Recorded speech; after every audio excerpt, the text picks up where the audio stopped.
Okay, Shalom Israel. Hope everybody's doing Tawaf today. Shabbat Shalom. Kawakab in Guatemala. Hope everybody's doing well out there. Shalom to everyone out there. Brothers and sisters that he's teaching, California all the way to Georgia. Hope everybody is safe and sound and strong. Shout out SW family. Pizaki in Virginia, WhatsApp in Houston, and Zion in Rochester, New York. Hope everybody is fighting that good fight, pushing for strength, pushing for consistency and accountability. Once again, much love to everyone. We're going to send our prayers to the Most High and give the Most High his fair respect and his due.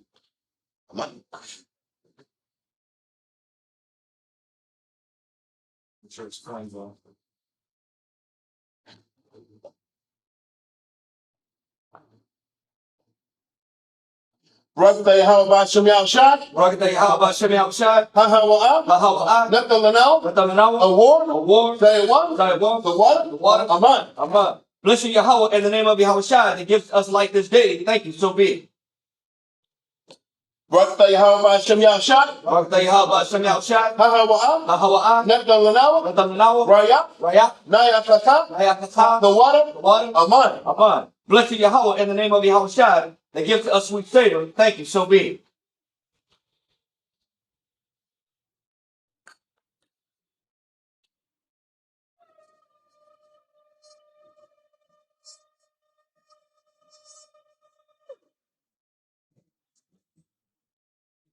Imagine Wapanya Yerushalayim. Stand and face the ocean.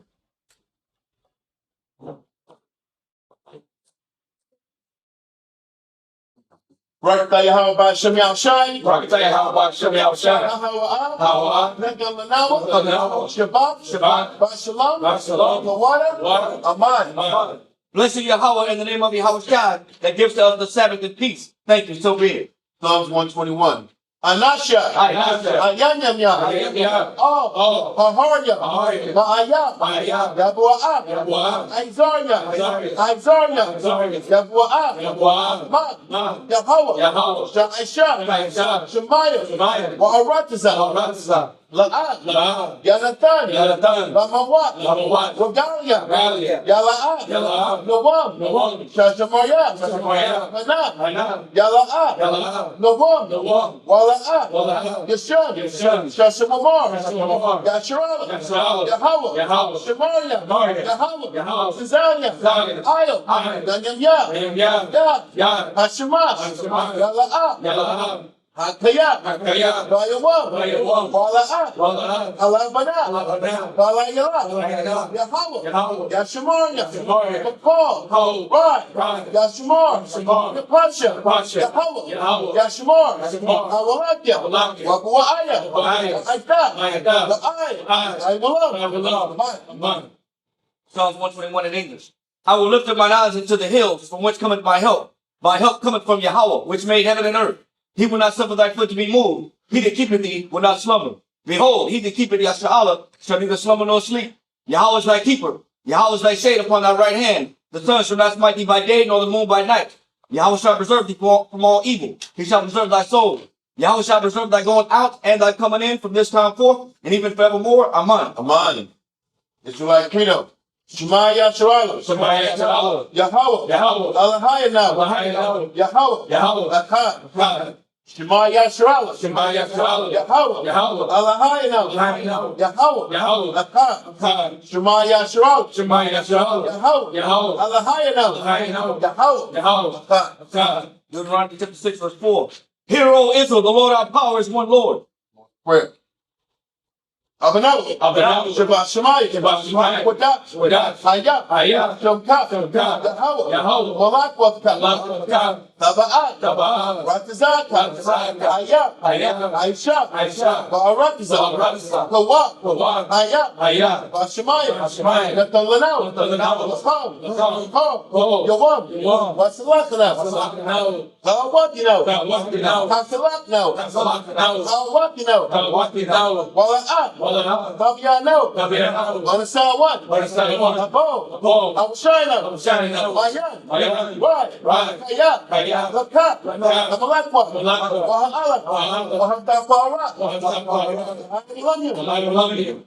Amen. Matthew 26, verse 9. Lord's Prayer in English. After this manner, therefore, pray ye. Our Father, which art in heaven, hallowed be thy name. Thy kingdom come, thy will be done in earth as it is in heaven. Give us this day our daily bread, and forgive us our debts, as we forgive our debtors. And lead us not into temptation, but deliver us from evil. For thine is the kingdom and the power and the glory forever. Amen. Amen. Take commandments. La'aya haya. Lakah. Alahaya. Laparya. Haya. Tanya. Thou shalt have no other powers before me. Number 2. La'ah. La'ayna. Lakah. Lasal. Wala'ah. La'ibad. Thou shalt not make unto thee any graven image, nor serve them. 3. La'ah. Talak. Sham. Yahweh. Washawah. Thou shalt not take the name of the Lord thy power in vain. 4. Zakar. Hayawam. Hashabat. Lakwadash. Remember the Sabbath day to keep it holy. Number 5. Kabad. Abaka. Amaka. Honor thy father and mother. Number 6. La'ah. Ratazak. Thou shalt not kill, murder. Number 7. La'ah. Bana'ah. Thou shalt not commit adultery. Number 8. La'ah. Dadana. Thou shalt not steal. Number 9. La'ah. Ta'ayna. Support. Thou shalt not bear false witness against thy neighbor. Number 10. La'ah. Ta'kamad. Call. Asherah. La'ra'aika. Thou shalt not covet anything which is thy neighbor.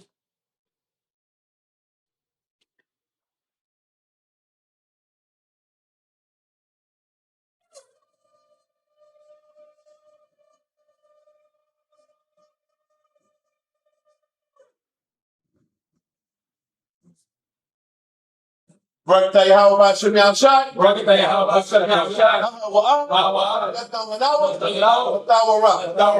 Blessed be Yahweh in the name of Yahweh Shai that gives to us the law. Israel Yeshavi. Everybody see?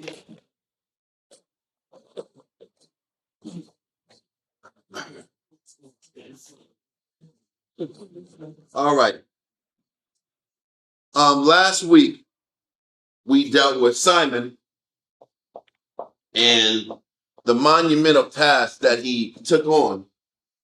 I'm not going to say monumental because his brothers did it too. Judas attempted it, as well as Jonathan attempted the siege of Acre. And we know that Acre represented rebellion, the Greek way, the pushing of the Greek philosophy, and that power in Acre, which had Edomites too. It wasn't just rogue Jews. Represented rebellion and a deviation from serving the Most High and pleasing the Most High the way He wants us to be pleased, the way He wants to be pleased. Now, we're going to go over that paragraph in the Josephus again, but then we're going to match it up with the rest of the verses in Maccabees, and then continue in chapter 14.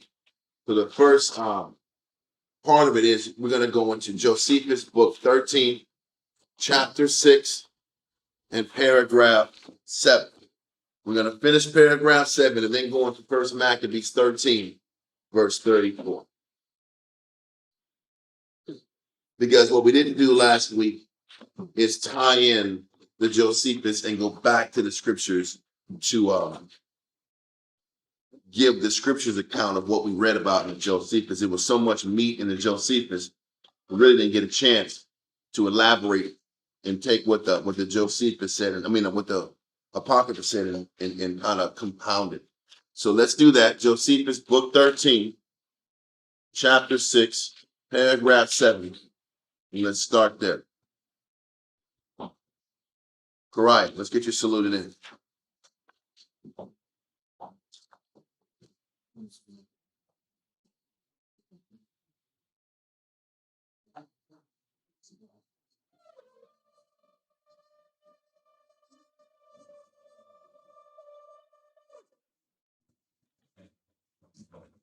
Correct. Shah Shabbatah, Banashah, Banashala. Right. Shabbat, Banashah, Banashah, Amati, Rock, Yahweh, Hashem, Shabbat. How about Shem Yasharakatham?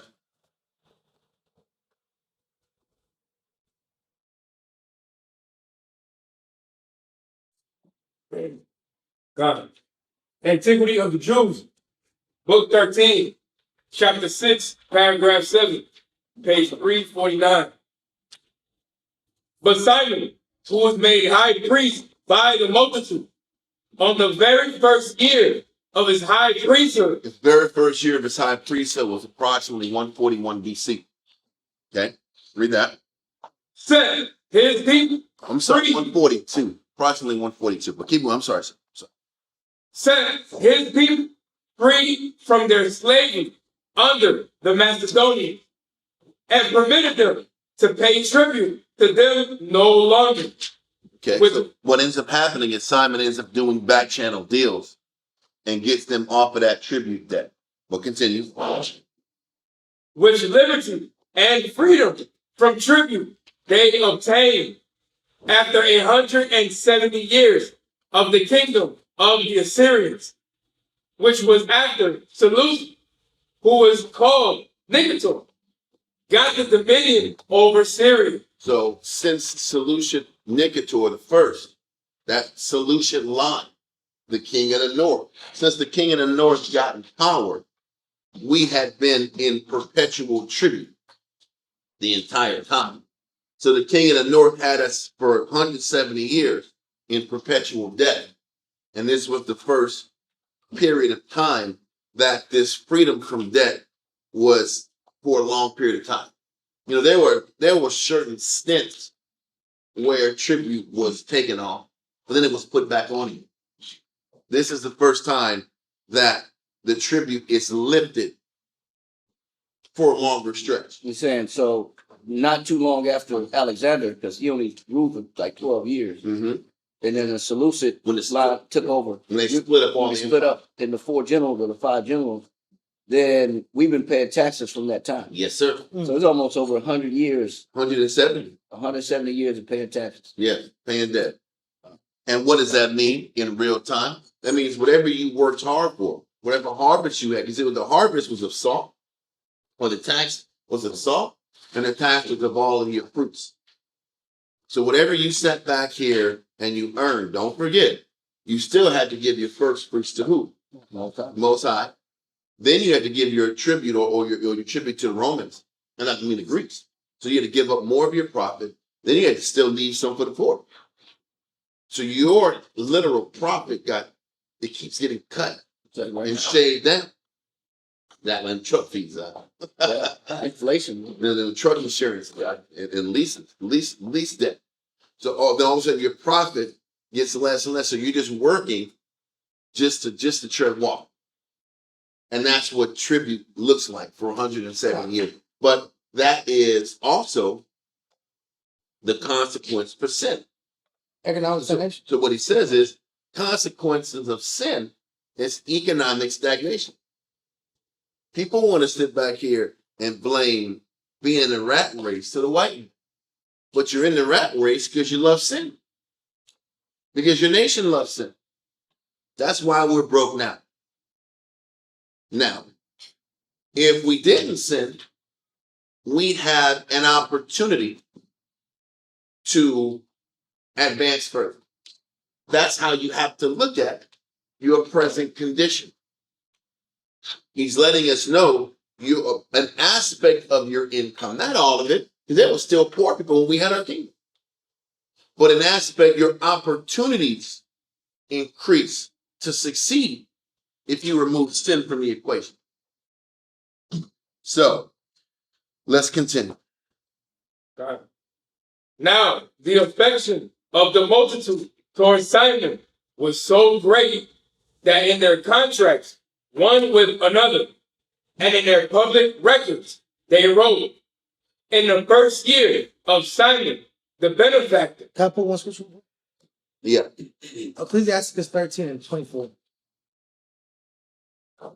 Ecclesiastes 13, 24. This statement is fully supports the previous statement you just made. Make sure when he's done with that, go back to where we were reading and just up a little further so I can explain. So what do you got down here? It was Ecclesiastes. What's that? 13 and 24. Ecclesiastes chapter 13, verse 24. Riches are good unto him that have no sin. Riches are good to him that has no sin. What does that mean also? It just means that when you get in a position economically to succeed, it's good not to touch any kind of negative because the Most High will start to sting your finances. To check, that's also a way to Well, it's that, and it's also this. The Most High is not against Israel having some things. The question is, are you compromising your spirit to get it? That's also the thing. What is this verse saying? The Most High can sit back here and put you in a position to get a good job. Can put you in a position to have, I would say, decent economic success. But are you giving up and compromising your belief system for that success? Riches are good unto him that hath no sin. So riches are good if you've gotten your riches by not taking advantage of people. Having things is good if you're not destroying people's lives in the midst of it. This is why the idea of the drug dealer is capped. Everybody acts like Biggie. I had to sell dope to my people to feed my daughter. No, you didn't. You could have sat back here and worked at McDonald's to pay bills to feed your daughter. Stop lying. We see how we lie to ourselves to justify evil deeds. Now, whoever is sitting back here has to work hard and work extra hours to sustain their family. Cool.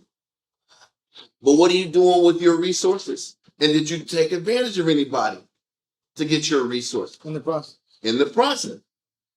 So that's it. So it goes both ways. It's about being ethical. Being spiritually ethical meaning that I'm not getting my resources from negative means. And also, too, when Most High blesses you to retain those same blessings, if you want to retain resources, it's also good not to touch sin. Huh. It just echoes the point you had made. And it's just something that's biblical. Yeah. So let's continue and go back to paragraph 7. And it said, now the affection of the multitude. God. Line 214. Now the affection of the multitude towards Simon was so great that in their contracts, one with another, and in their public records, they wrote, in the first year of Simon, the benefactor and ethnarch of the Jews. He was the cultural leader and the high priest of Israel. Read on. For under him they were very happy and overcame the enemies that were round about them. For Simon overthrew the city Gaza and Jobab and Jamnia. So listen, what we're going to go into in a little bit is that it says he overcame Joppa and Jamnia. All these are cities in the Philistine strongholds that were also strong, Greek strong. But we'll get into it later. But Joppa was one that was of significance because it was a port city. And when you take over a port city, what do you open the door in? What opens the door for you when you do a port city? A port city? Commercial trade. Yes. You can make money. Now, listen, what did Israel have an abundance of in their region?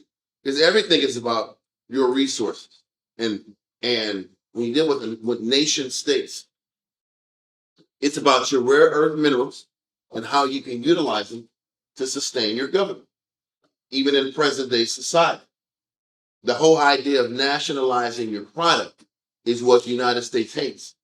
Because when the government controls the how their natural resources are used, you're boxing out the United States. The United States likes privatization.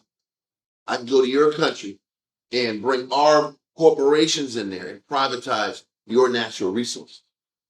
That's how they make money. But when you come in there and you control all of your other resources, now they can't make money on it. Because you control the price of it. You control all the income too. Mm-hmm. And the country controls the income. This is what Putin is doing in Russia. This is what Xi Jinping is doing in China. And this is what's and they have boxed out a lot of the American corporations and the Jewish people, so that they control their businesses and their, like, for instance, Gazprom is like the major oil company for Russia, but Gazprom is owned by the government.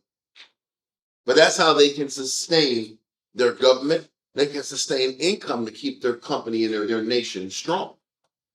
But you'll sit back here, if you go to Venezuela, Exxon runs the oil companies out there. Exxon and Shell, not even Shell. Shell is Royal Dutch Shell, which is a Britain company. Exxon is out there in Venezuela. Guess where Exxon is at also? Saudi Arabia. Exxon's out there. So that's what privatization looks like. How come the Saudis can't sit back here and pay for their own oil processing plant? Well, the United States wouldn't let them. But this is the deal. We'll quote unquote protect you with the missile system, but we need our business in there to privatize your country. That's the deal. So point is this: having a port is important. What natural resources did Israel have that they can use to sell and boost their economy? Salt. Salt was the number one. You will not read this in the scripture, but salt was everything in that time. Did they have ACs and refrigerators back in those days? There was no refrigeration. So they lived and died off of salt. Salt's how you preserved your meat. They would sit back here and encase meat in salt. And that's how you can maintain your meat for periods of time. So salt was like one of the top commodities on earth at the time. Then you had your olive oil. That was important too. And they had a market on that. So they didn't have a lot, and then they had their summer fruits. They had fruits and vegetables, obviously, salt and oil, and they were able to use those ports to build their financial infrastructure. So this is another reason why everybody was smiling during Simon's time. But I'm going to say this. Could Simon have been as successful as he was without his brothers? No. Everybody was joyous about Simon and how great of a leader he was. But what difference was Simon and Jonathan and Judas? Right time, right place. He was just the right man at the right time. But the success of Simon could not have even happened unless you had men like Jonathan, his brother, and Judas, who put the work and got their hands dirty, along with Simon. Don't forget it. Simon was in the trenches, in the mud with Judas. There were plenty of times Judas would go to war with Jonathan in one region. Then he said, okay, Simon, I need you to go to Galilee and fight that fight. So he's been in the mud and the trenches with them the entire time. So he does deserve the opportunity to lead. But you can't get overly focused on how great Simon was if you're not conscious of his brothers and all their sacrifice as leaders to help get them to this spot. Because it's not, what am I trying to drive? It's not one man that got the nation to that spot. It's a bunch of strong men that gave their life up in succession to get Simon to be in a position to actually even be praised. That's how you have to look at all success, if we're going to be honest. Did Simon do the right thing with the opportunities he had? No doubt. And Simon was great for it. But Simon could have done nothing without the fortitude of Jonathan and the fight of Judas and the faith of his father Mattathias. So this is how success is able to stack and build. It's never one person that's just so phenomenal. And this is why the kingdom wasn't able to sustain itself back in the day. There wasn't enough of a succession of strength to lead us from generation to generation. That's the challenge. They were fortunate to have one family that had a lot of the same morals and ethics together. Listen, there's a scripture in Jeremiah that says he takes one of a family, two of a household, which means you might get two people out of a household that believes and sees things the same way. Maybe. So it was a miracle to have 3 sons locked in that could hold this thing down for as long as they held it down.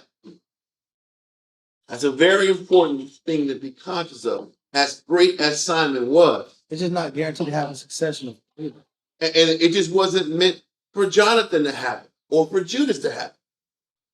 But had they not done their responsibility, he never had the opportunity to sustain the people. That's all I'm saying. Yeah. So we can't over focus on Jonathan and not be clear with the reality that Simon, we can't over gloss. And my kid always says glossing is a word. Yeah, glazing. Glazing, yeah. So you can't overly glaze about Simon and not glaze over Jonathan and Judas, because they all put in the work and they all made the sacrifice.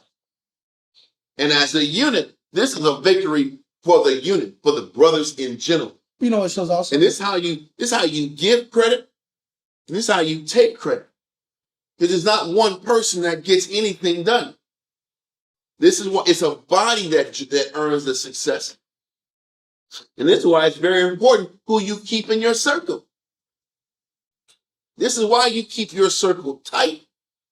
And you don't let anybody that says, how about Shem Yah Shai Brakatha, just get in your circle. Because depending on who you bring in your circle will determine your success and how far you can take whatever vision you're trying to take in the word. That makes sense. Because we have to take credit together and we fall together. On And both we sides. take dips together. That's what brotherhood is. Because was everybody sitting back here and Jock and Jonathan when they was living in the swamps? Simon was in the swamps too. Back was against the wall and they was swimming for their life. Remember those stories? Now all of a sudden they on top. You want to sound like what that guy Mike got? Oh, what was it? Back then they didn't want me out. Oh, Now they all Mike know Jones? that. Mike Jones. That's what's happening now. But it's all the power of the Most High, and it can happen to anybody. Most I can tab one person, show and say, "Man, you're going to be the one that I bring Pax Israel to." Pax is just Israel at their peak. Like Pax Rome, Pax Romana. Pax means you're going to be the person that initiates this run, this golden age run. And it's nothing he didn't do differently or greater than Jonathan. It was just his time to make that run. Because it also gives meaning to suffering. Because all the suffering he had in the past that was going on, the people that were leading him on the point in that past time, they weren't any less in their efforts. That's what I'm trying to explain.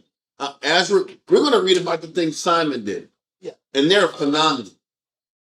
And they're going to be phenomenal. But would not have Jonathan done the same thing? Would not have Judas done the same thing? It is a collective participation. They just, historically, they say the start of the Hasmonean dynasty starts now. They say it starts now. Because this is when they get their sovereignty and they start to regain power. But the answer is, yes, this is Pax Hasmonean dynasty. But could Simon have done this without all the grinding leading up? It's no different than Solomon. Solomon is credited for building the temple, right? Yeah. Mm-hmm. Could Solomon have done it without all the wars his father fought? Bloodshed. And all the collecting of materials and gold and copper and all the silver he collected in the wars. The wars brought peace and it brought the financial stability. All he had to do, listen, he didn't even, imagine how when we built the school, we had to look for plumbers. We had to look for buildings. We had to look for foundation. We had to look for electric. We had to look for everybody. Solomon already had the building contractor. His daddy had a relationship with the Hiram. He had all the building contractors, all the workers. Everything was laid out. He just had to make sure it was done. And that's a historical statement too. Because we could all say, I think we're all in that situation to a certain degree, where the Most High gives every man a certain amount of grace and things laid out for him. And it's based on how do you properly manage the blessing the Lord's given. So, because I look at the generation right now, this generation we've got now going on in the camp is prospering. The scriptures are prospering, the work is prospering, the men are prospering. But how many men had to go through hell to make it happen? How many men didn't make it? I know. How many families didn't How many men and families didn't make it? And the lessons we learned from them, we're able to keep families now. That's what I'm saying. We're able to keep families intact now and stabilize people now. All these stories, how many times we get able to peg an issue? Yeah. Because what we experienced in 98, in 2003, 2005, this spirit reminds me of this brother. How did we deal with this brother? What did we do wrong? How can we deal with that spirit better? Next time. That archetype better. But that's what success is about. It's about one, realizing it ain't about you. It's still keeping things in perspective. That's the purpose of everything we're saying now. Can you keep your faults in perspective? And can you keep your victories in perspective? Because some people, when you start doing good things, you can't tell them nothing no more. That's what last night. That's not about extol not thyself in the count of the heart. Yeah. You can't become a God in your mind. Yeah. Or you're just the wisest guy in the room. Yeah. You can't do that. You can never look at it that way. And this is why I'm explaining Simon, because this is how we have to explain ourselves. Listen, if you're honest about yourself and about your life, have you not experienced this? You can do everything the right way and it's still not come. Things still not work out the way you want. Then you can sit back here and be imperfect in your moves, and the Most High opens the door. Then you can sit back and do things the right way and wait, and have to wait on the Most High to bring fortune your way. I've learned it at the mall. How many times I'll sit back, I'll be at the mall going ham. There was times I knew I was at my A game. With my words, with my sales pitch, with my charisma, with my spirit, I don't get a sale. And hours are going by. Like, what the hell? I'm doing my best jig, guy. I'm sitting back here. It's always working. Yeah. He's like, hello, my baby, hello, my darling, hello, my ragtime guy. I'm sitting back here. I'm there with my top hat, and I'm doing all this stuff. Got the case. Picking his legs out. I'm doing my greatest gig, man. Like, I'm gonna come back later. Like, what the hell is this? Nah, see, I don't like what you're telling, see. Get out of here, see. You sitting back here like, what the fuck is going on? Then all of a sudden, I never forget I was at North Star, right? And I was kidding him. It was no. I'm like, bro, what is the problem? And I said, you've done everything with prayer. And I sat back here and sent prayers up. And then guess what happened? Then people want to buy. People like me. Good exception. Like, what the hell's going on? Now people want to buy what I'm selling at? Then things like that I'll never forget. Because they're reminded you could do everything right and it doesn't matter. You have to wait on the Most High and come to Him. Then things open up. Whether it's in how you build a camp, in how you try to put your home together, on how you work on yourself. You can sit back and check all the boxes, but you still have to rely on the Father to give you the results you're looking for. So it's this great assignment. We're about to read how great He was and all the good He did. We can never forget that Simon couldn't have done this without the Most High's love, His mercy, and His affection towards Him, and all the hard work of men before him. There's brothers sitting in other countries right now that showed the template of how to do this before I did. I can sit back here personally and say, listen, if it wasn't for a brother who gave his life to do things the right way, to show me a good example, I'd be making a whole bunch of mistakes right now, more than I've already done. Nobody should sit back here and think they can do any of this alone. Nobody can. And then without the brothers I have next to me, we wouldn't be here. And I think they feel the same way. But that's how you have to look at growth, opportunities. Growth comes from the Most High giving you mercy, and the Most High bless you with good people. Now it's up to you to choose the right people to work with, but He gives you access to people that you can work with to get things done. And then He'll give you access to people that will tear down what you're building. Who do you want to align yourself to? And who do you want to align yourself with? Will determine your reality, along with the Most High's mercy and grace. Yep. Here's a verse on that too. 2 Corinthians 9 and 12. That's a great point.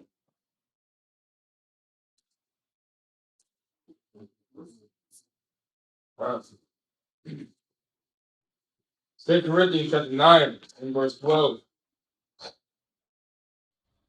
For the administration of this service. It says for the administration of this service, yes, and we know that in this administration there's many members of the body. Not everybody has the same administration, the same job. It says, but ultimately, read on.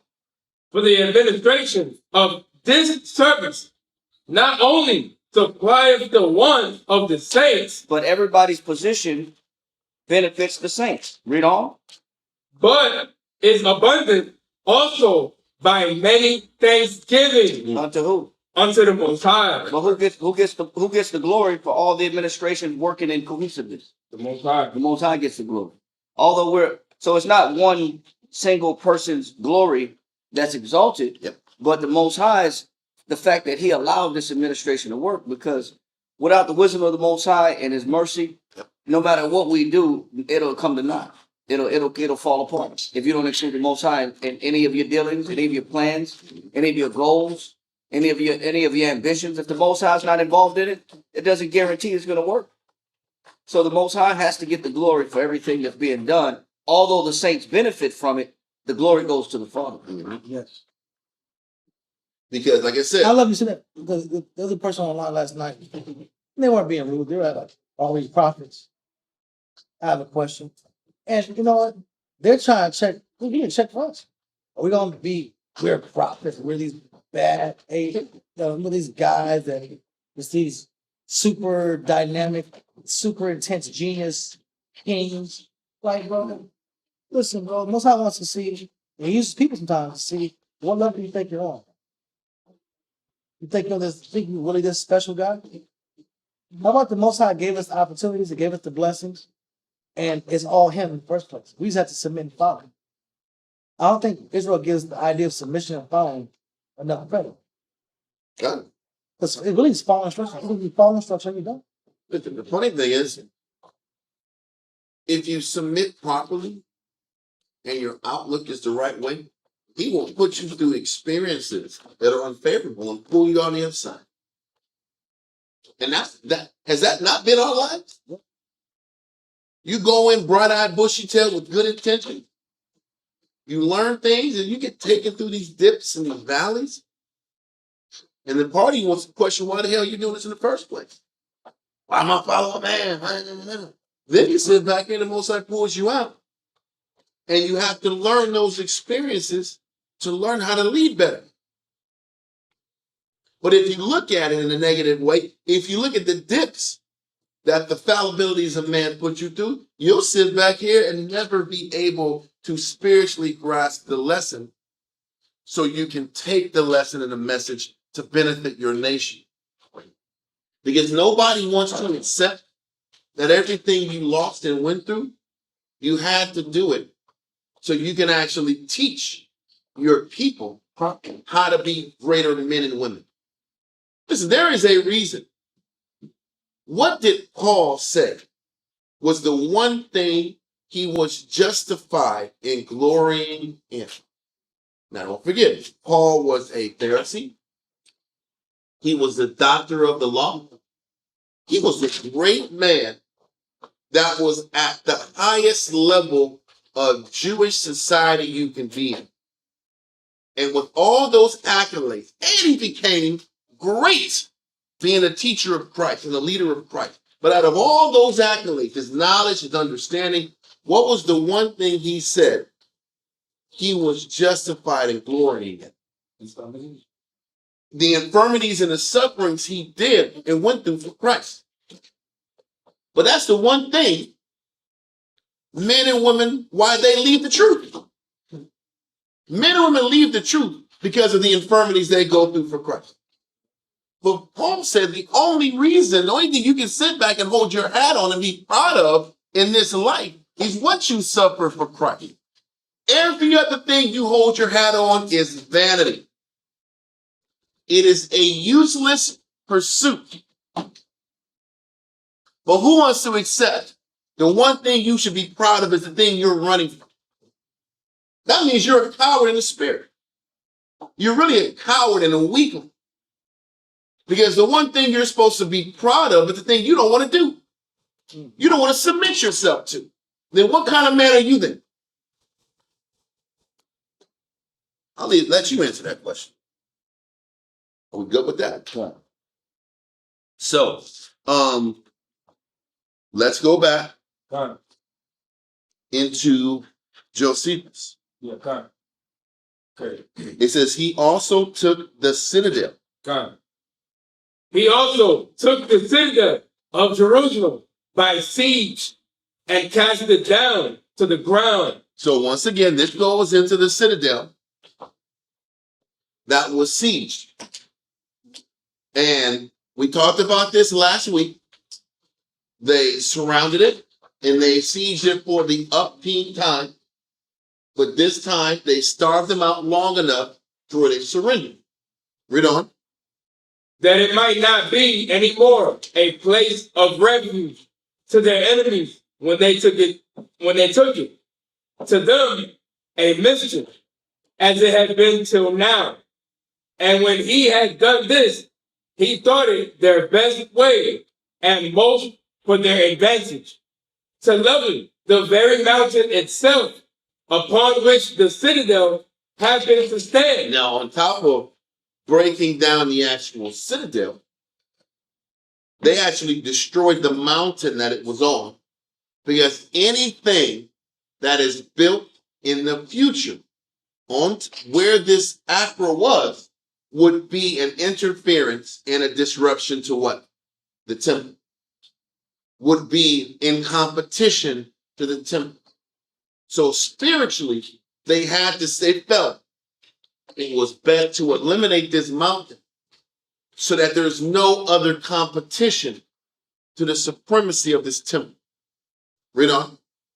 To the supremacy of the Most High. So just spiritually, the understanding is there should be nothing in our life that competes with our desire to please the Most High. A man, a job, a career, your circumstance, nothing should get in the way of your choice to choose the Most High and make him your priority. So serving the Most High is about prioritizing the right way.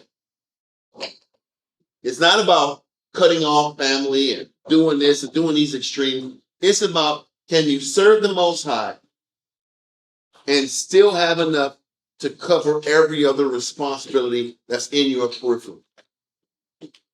Read on. He thought it their best way and most for their advantage to level the very mountain itself upon which the citadel happened to stand, that so the temple might be higher than it.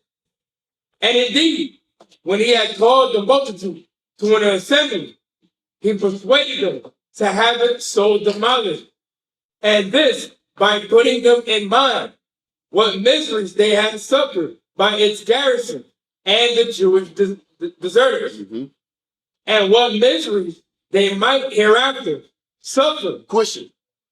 Listen, the Jewish deserters, what were they a deserter of?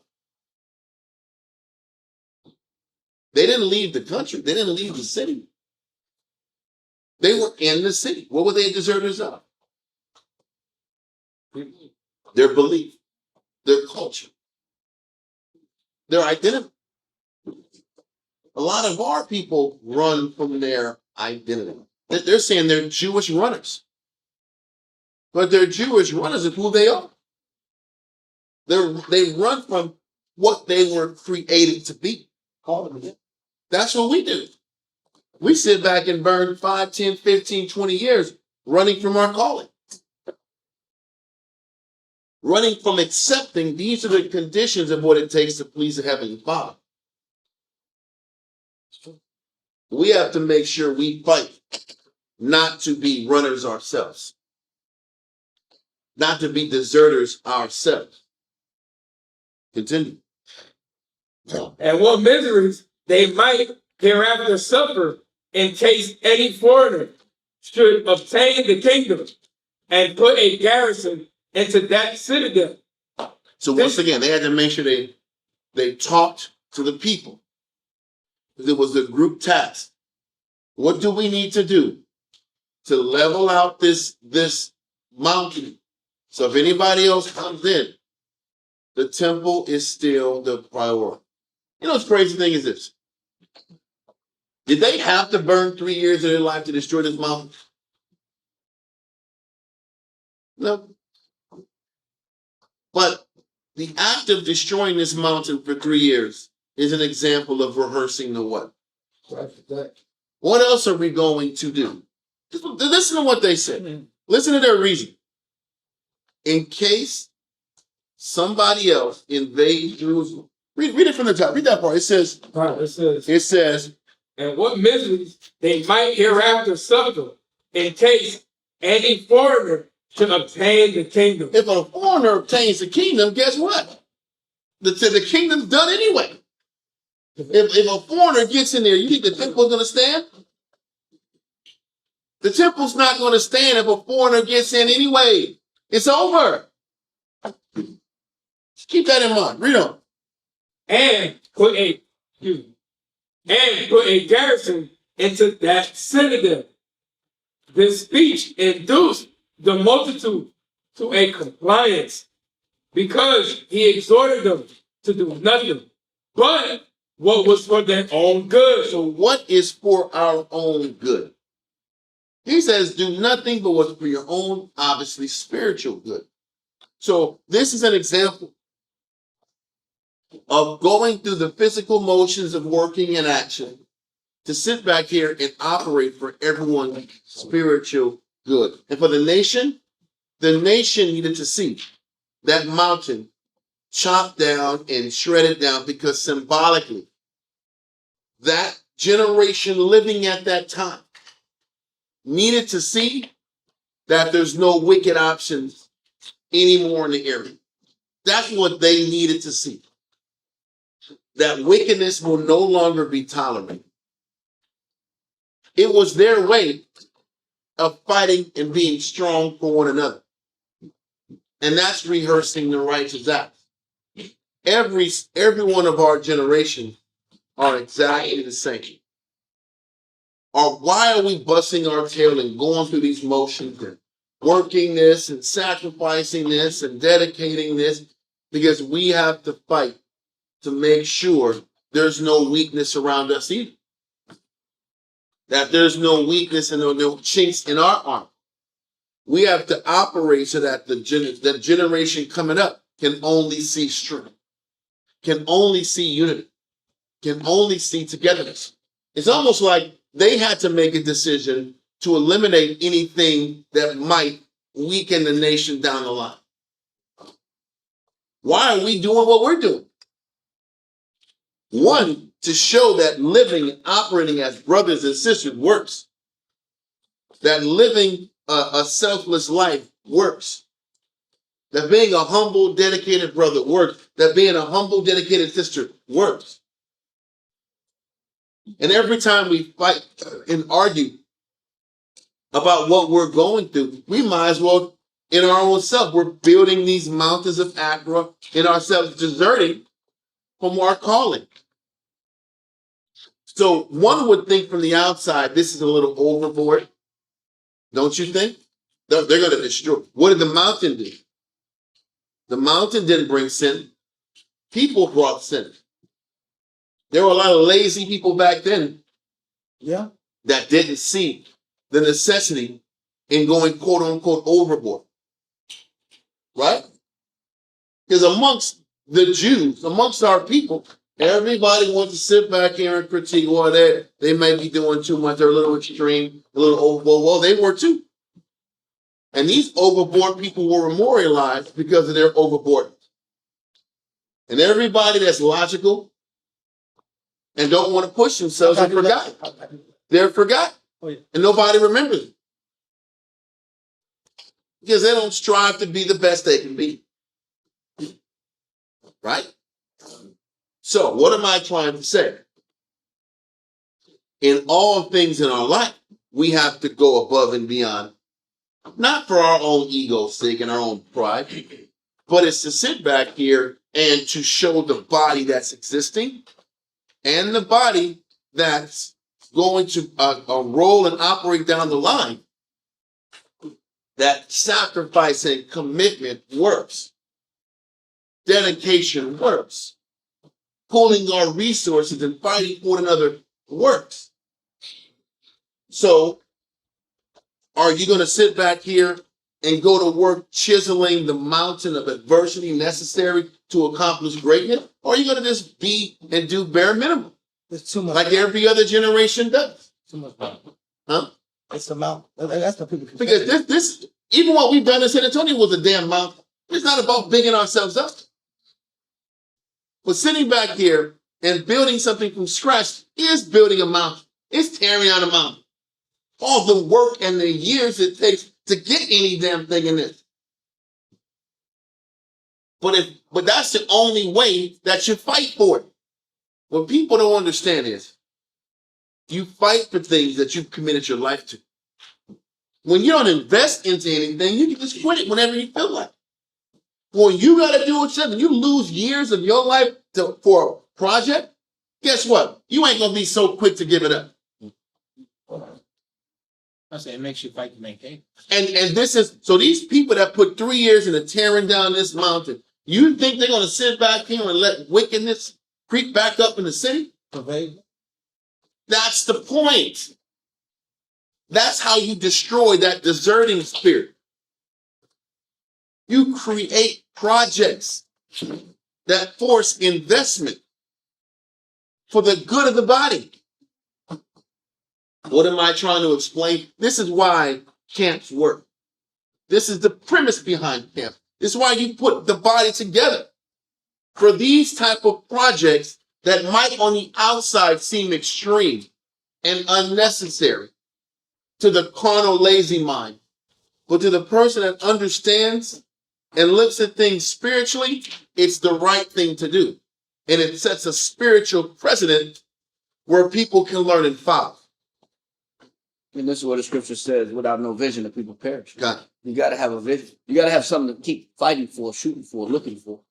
If you get complacent, stagnant, and there's no vision, people fall apart. Got it. There's no reason to fight. And the thing is, you have to create things so that you can fight for.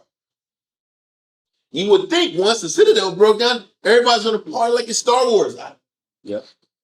Star Wars, like episode 6, with the Ewoks stuff on. But no, you have to destroy wickedness from the root and eliminate anything that might look like deviation, that reminds people of deviation, that could eventually get in the way and deviate the nation from building spiritually. And this is how you know you're dealing with forward-thinking spiritual people, because they understand symbolism and they understand how to really attack and break weakness at its root. But anyway, let's continue. His speech induced the multitude to a compliance because he exhorted them to do nothing but what was for their own good. So they all set themselves to the work and leveled the mountain. And in that work, spent both day and night without intermission, which cost them 3 whole years. And so it was constant shifts of people literally just tearing down mountain rock. On the outside, it looks like madness. Can't you see that that looks like insanity? Why are these black dudes and these black dudes just chopping rocks and getting blisters out and inflaming their sciatica? You don't think they were sciatica back then? Yeah, it was. Back pain, it was happening. Because a lot of time, spiritual work looks like it's a waste of time. Spiritual work looks like people that is going through the motions, spinning their wheels, doing erroneous work for nothing. But you see how you can't just stay in this logical state and actually understand what being in the spirit is. There's difference. And you can't even really talk to people rationally about this because they don't get it. It goes over their head. That's why the Moses said about people being carnal and not spiritual. And I can't talk to you spiritually because you're still a carnal thinker. Paul talks about that. So, let's continue. They do things that the Lord not perceive, but not forget. That was the word, natural. Some people are natural. They can be in the Bible and know the law and still be natural thinking. Why do all that spin your wheels? Well, you know what? How else do you learn the Most High? Unless you put yourself in situations like this so you can see his power. How do you really know the Most High is going to come through for you unless you put it on the line and sacrifice and lose and then see the Most High come through for you? How else do you learn? Continue. So they all set themselves to the work and leveled the mountain. And in that work spent both day and night without intermission, which cost them 3 whole years before it was moved and brought to an entire level with the plain of the rest of the city. Mm-hmm. After which the temple, like I said, that 3-year scenario were campaigns. That 3-year sacrifice was Mother's Day cards. That 3-year sacrifice was working the mall, raffle tickets. It's all those campaigns to get something accomplished with the body. Why am I saying that? For brothers online that are in Houston, Virginia, Rochester, San Antonio, all of your sacrifice was not in vain, and has not been in vain. All of the commitment, all of the endeavors, all of the campaigns were used to galvanize the body, to strengthen the body, to bring the body together. The painting of the school, remember the body wasn't painted. Say it louder. The painting of the school, remember the body? Was we doing construction work inside the school, remember? Which was, and I think when you were in Houston, they got a new storefront. Yeah. They were actually, I'm not a construction guy now, but brothers were doing it. Man. I just talk. I'm a salesman, bro. Okay, I get it. You know what I'm Yes, saying? I get it. But I'm in the old school before I came in. That's when I always harped about the pillars, the podium, the tower, the tower wall. How back-breaking putting it. How in was I? Yeah. But those things build spiritual character. It teaches you how to invest your spirit into something that's not your own. Yeah. And every generation has an opportunity to embrace this process. But are you going to sit back here and find joy in these campaigns and these projects? Or are you going to sit back and scrutinize it and talk about what's not necessary or what's not wise or not possible or what's not possible or what's not needed? What kind of person are you? It's not about wickedness and righteousness, but it is. Well, the Most High does talk about a strong spirit and a small soul. If we're going to sit back here and be honest, what makes a spirit have a small soul or a strong spirit? What makes that? What will be a small spirited person? A person who's not willing to sit back here and deal with the weight and pressure of larger tasks. That's what that looks like. That's all that's being measured in endeavors like this. Do you have a small spirit or a strong spirit? What's your posture when the Lord requires more? And it's unnecessary more than the regular routine. And that's my point. There's regular work and then there's death. This is a lot. And then why do I have to do this? So once again, this is not about wickedness and righteousness. This is about small spirit, strong spirit. Because it's not about doing these type of endeavors just to do it either. You're supposed to do it with the understanding of why you're doing it and what it's for and what it's building in your spirit. This is why I learned it's about embracing. You have to learn the ability to embrace. The Lord gives you extra projects. That's actually a lot of wisdom. You need a lot of wisdom, a lot of. He's giving You you learn how to trust the Most High. Yeah. And you learn how to let the Most High guide you so you can grow closer to cleaving to Him. Because it's either it's two cycles. It's either you're gonna fight out of the pit your whole life. So that's a cycle too. You'll put that same work. If you won't do that work to the extra and the forward momentum, then the Lord will let you be in the pit. You get the same amount of spirit just to break even. That's a battle too. And like I said, why are we going here? You know, the Spirit's kind of taking it here. But this is about building and the cost of building. And what it takes to build and grow anything. And there is a way to spiritually grow. And the way you spiritually grow is how the Maccabees built this empire.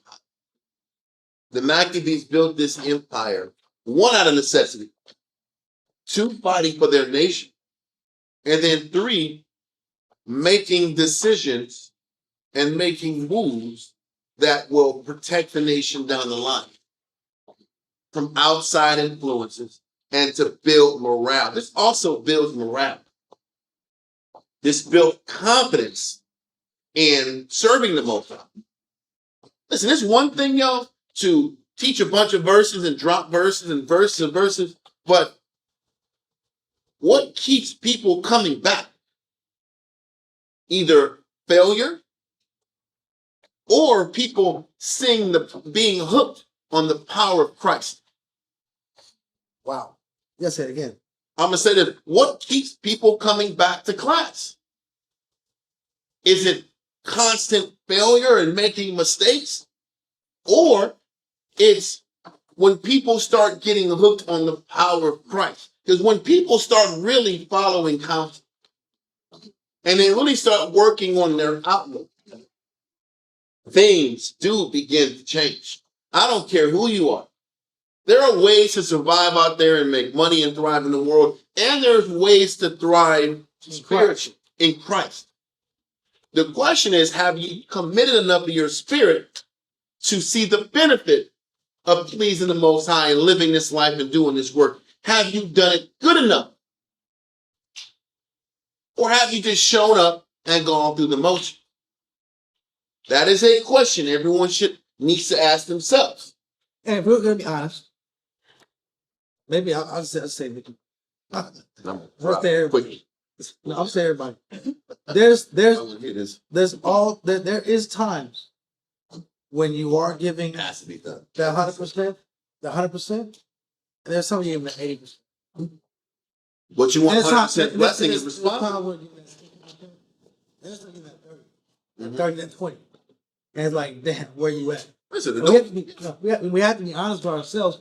I look at this, I always measure my effort, my current effort, my past effort.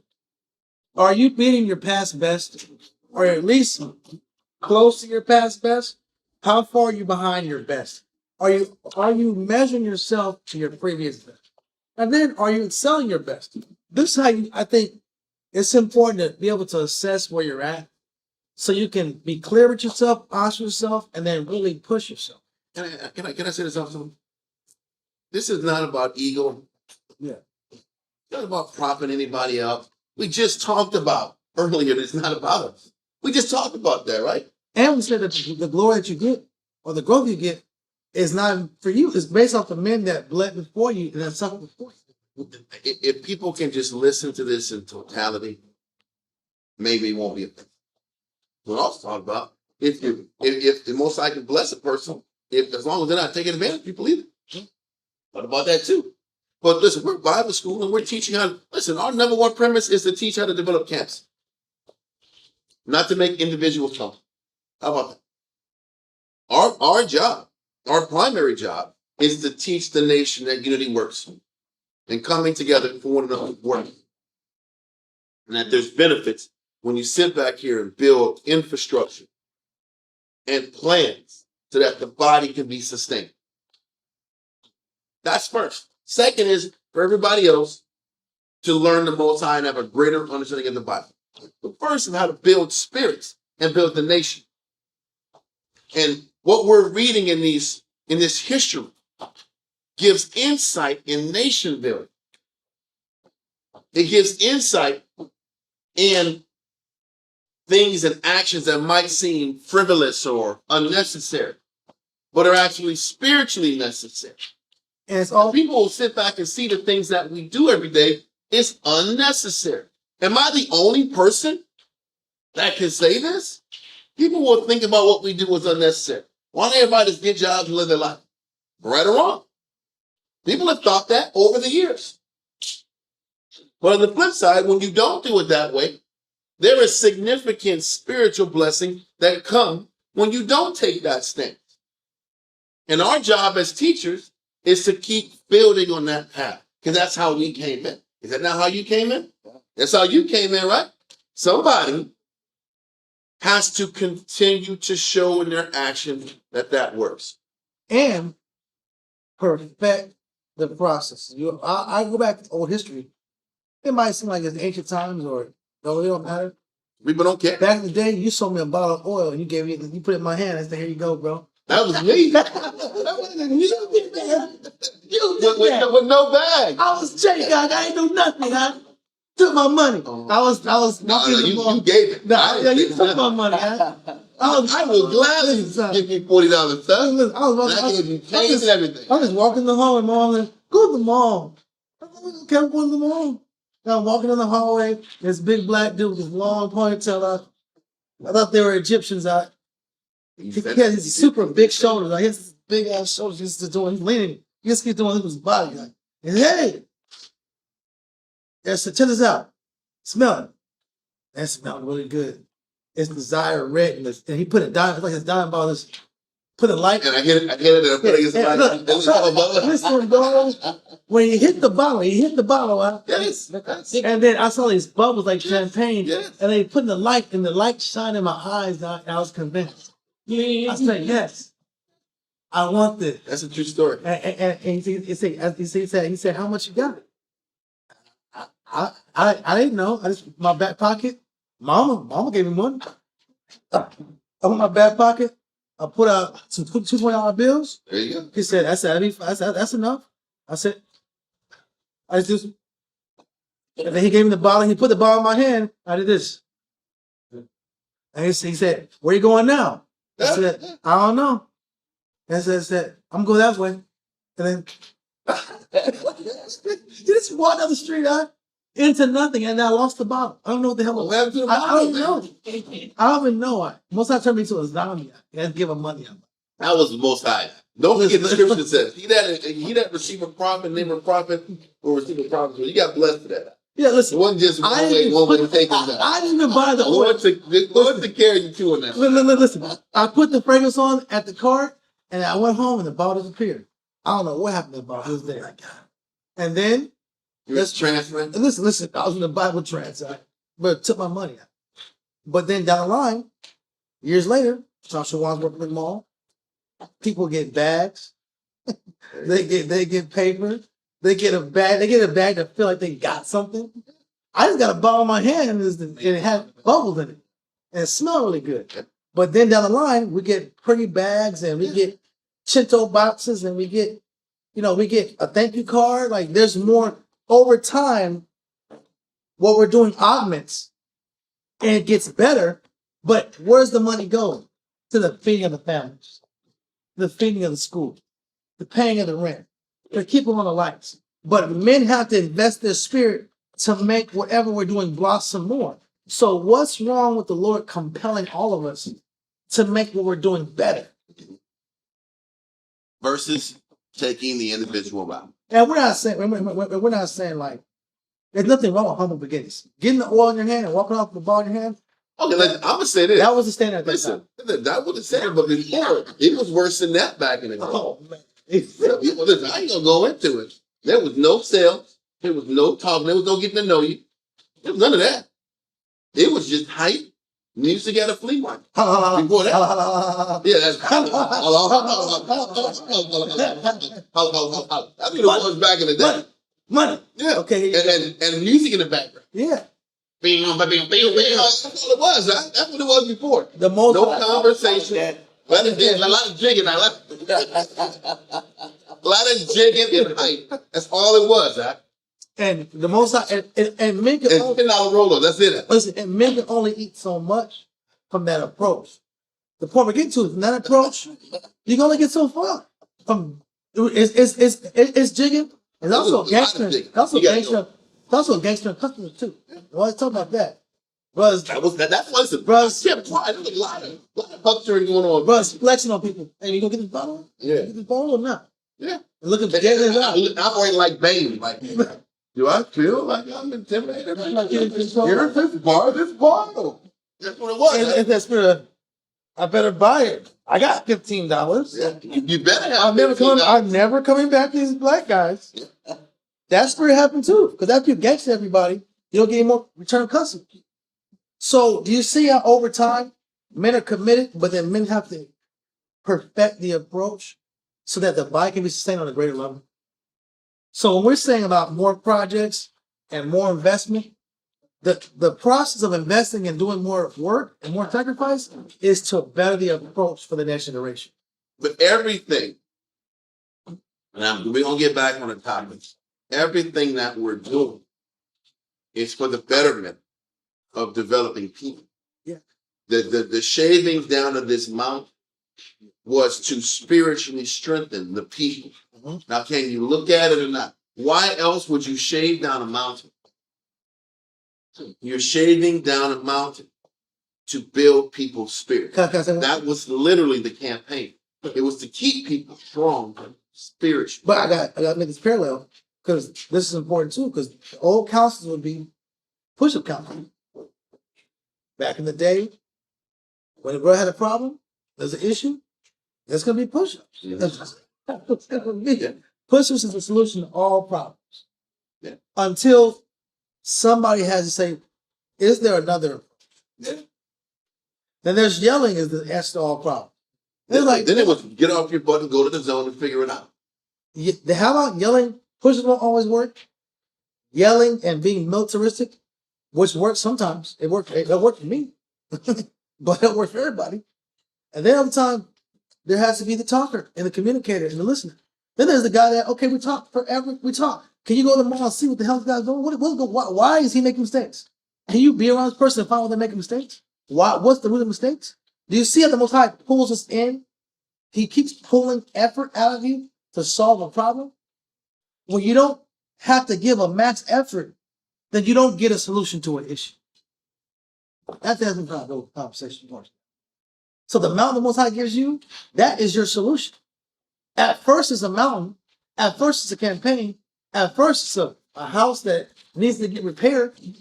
And then the Most High gives you answers and solutions in the process. And then you Most High pulls you into greater projects that galvanize the body. So they have an opportunity to have a better understanding of the Heavenly Father. That is the point we're going. And we're only here. Why are we even saying this? Why are we even talking about it? Because we don't have, through history, many examples of Israel doing things the right way and getting blessed behind it. Most of the time, you hear about Israel's failures, Israel's missteps, Israel's selfishness and wickedness, and how we lose. I thought we sound like a damn broken record talking about how the Jew is negative and sins and gets punished. And the Manasseh. But now we're here and we're trying to just chronicle selfless men over generations who have through all of these brothers' sacrifices, Simon is the fortunate one to receive the benefit from it. Now, Simon, the funny thing is, even with Simon being the guy who runs it and gets the benefit of it, guess how long Simon was in power?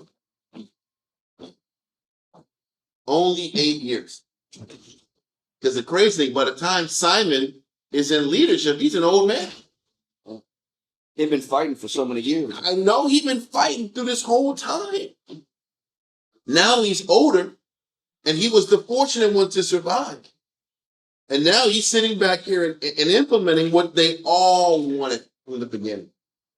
That's why I said he was the fortunate one, but he was in the same spirit of all those men, and without them, he would be nothing.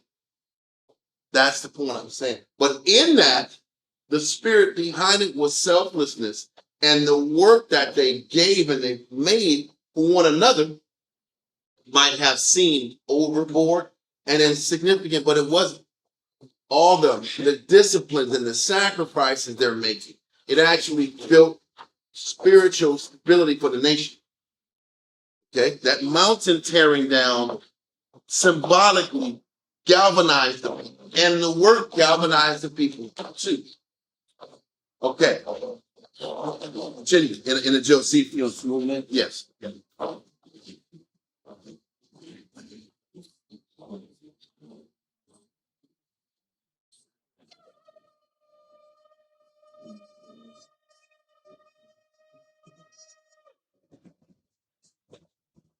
The Hawan Raka, Shah Shabata, Bana Shah, Bayan Sha'ala. Yahweh Shem Yah Sharak Thumb. Okay, so I'm just starting at this speech against the multitude. We'll get through this. Every time we go through this, there's more meat. That's why we're kind of taking our time on it. The slot. This speech. Okay, sorry, slide. That's line 217 on page 349.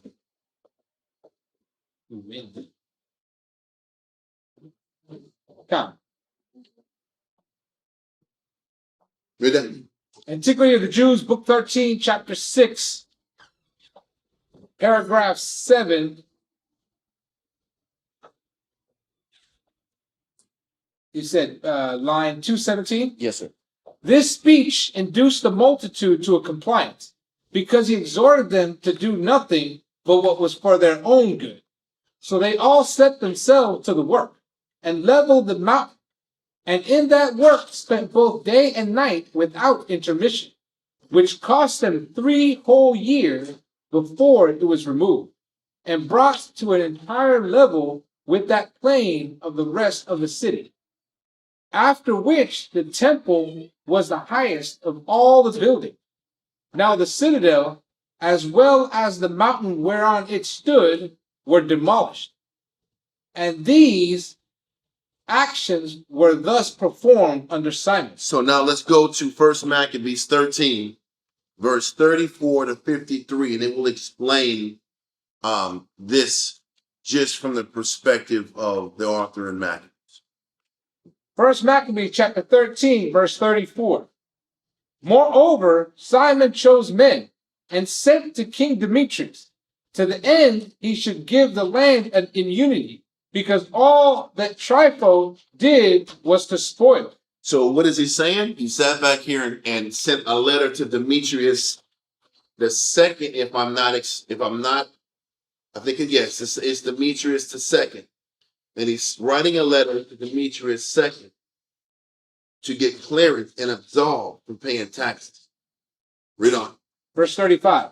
Unto whom King Demetrius answered and wrote after this manner. And what he's saying is, at one time, don't forget it, King Demetrius II screwed us over.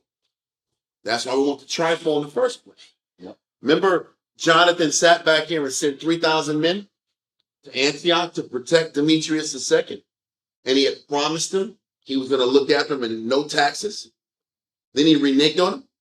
And because he reneged, he wanted the Trypho in the first place. And then Trypho sat back here and screwed over Jonathan and killed him. Now Simon got to go back to Demetrius II and do deal. It ain't like We just were so badass, we weren't going to pay our taxes and our beeper bills. Listen, they said to sit back here and play ball. But this time, the deal Demetrius gave actually stuck. Read on. Verse 36. King Demetrius unto Simon, the high priest, and friend of kings, as also unto the elders and nation of the Jews, sendeth greetings. The golden crown and the scarlet robe, which he sent unto us, we have received. So once again, Simon understands diplomacy too. We had to sit back and send some gifts, send some robes and crowns, say, hey, we're backing you. Read on, against Trypho. Read on. And we are ready to make a steadfast peace with you. Yeah, and to write unto our officers to confirm the immunities which we have granted. So once again, this is important because he's doing the same template his brother did. The only difference is that the Most High sat back and allowed this deal to go through. You know, it's not like what was that black guy acting in the 70s exploitation movie? It was Dolomite. Yeah. It wasn't like you some Dolomite scene when he sits back here and gets over on a man eye. And he, Dolomite couldn't lift his leg up out. He's kicking these powerful kicks and knocking people out. Yeah. He can barely lift his leg up. Yeah. But he defeats Esau. He beats Mr. Charlie. He basically fights the police force with his hands. But he can't even kick. He can't even fight really. And the scenes look forth. What am I trying to say? Every black man's dream is for us to sit back here and overcome white, right? Yeah. But even then, we weren't overcoming whitey. You had to do it politically. You had to sit back here and send robes and gold out. Economics. Economics and just doing deals. And you know what we had to do? We had to exchange sweat for some sovereignty, some lower taxes. It was on the Charlemagne's podcast. What was that? The Breakfast Club. Yeah. There was one black guy said, "One thing black man can give right now is sweat." That's what he. Well, that was Thomas Swell. That wasn't Thomas Swell. I don't think it was. I think it was a light skinned black dude. Yeah, with a little afro, a little white afro. That was yeah. He's all like this. Is very. I didn't know that. He's very regal. Well, I don't really like that guy, but what he said is, a lot of us can only provide sweat, and it's messed up, and it was derogatory. He's famous for saying that. He said the only thing that black man produces is sweat. Other nations produce coal, manufacturing. So one thing that black people produce is sweat. He's talking about athletics, entertainment. On a level, we produce that. We produce a lot of things. We're very creative. And when we have it's more than that. But that was his thinking. That's his perspective. He's kind of wrong. But in this regard, he's right. Because we had to sit back and provide the sweat of fighting and killing and weaponizing ourselves to get the sovereignty and to get the taxes lifted from us. We are the commodity. We were like the bodyguard. Yeah, but we individually as a nation are the commodity. If it's music, we're the commodity. If it's entertainment, we're the commodity. If it's athletics, we are the commodity. We don't have to produce anything. We literally are the commodity. But the problem is, are we in the Most High spirit or not? And God, so what's happening is the Most High finally said, I'm going to back their sweat and their military prowess. And I'm going to have this Edomite value it and give us no taxes because of how strong our military is. Wow. So that's the difference. Because what other deal is it? Demetrius only had a small portion of power in the region. Trypho was the head guy. Demetrius was on the run. He needed soldiers. So Demetrius said, okay, listen, man, if you're with me, don't worry about taxes. How about he couldn't enforce the taxes anyway? But Demetrius said, okay, no taxes, and I'll stick to this wisdom. Just fight for me and protect me when I try to come back and Trypho.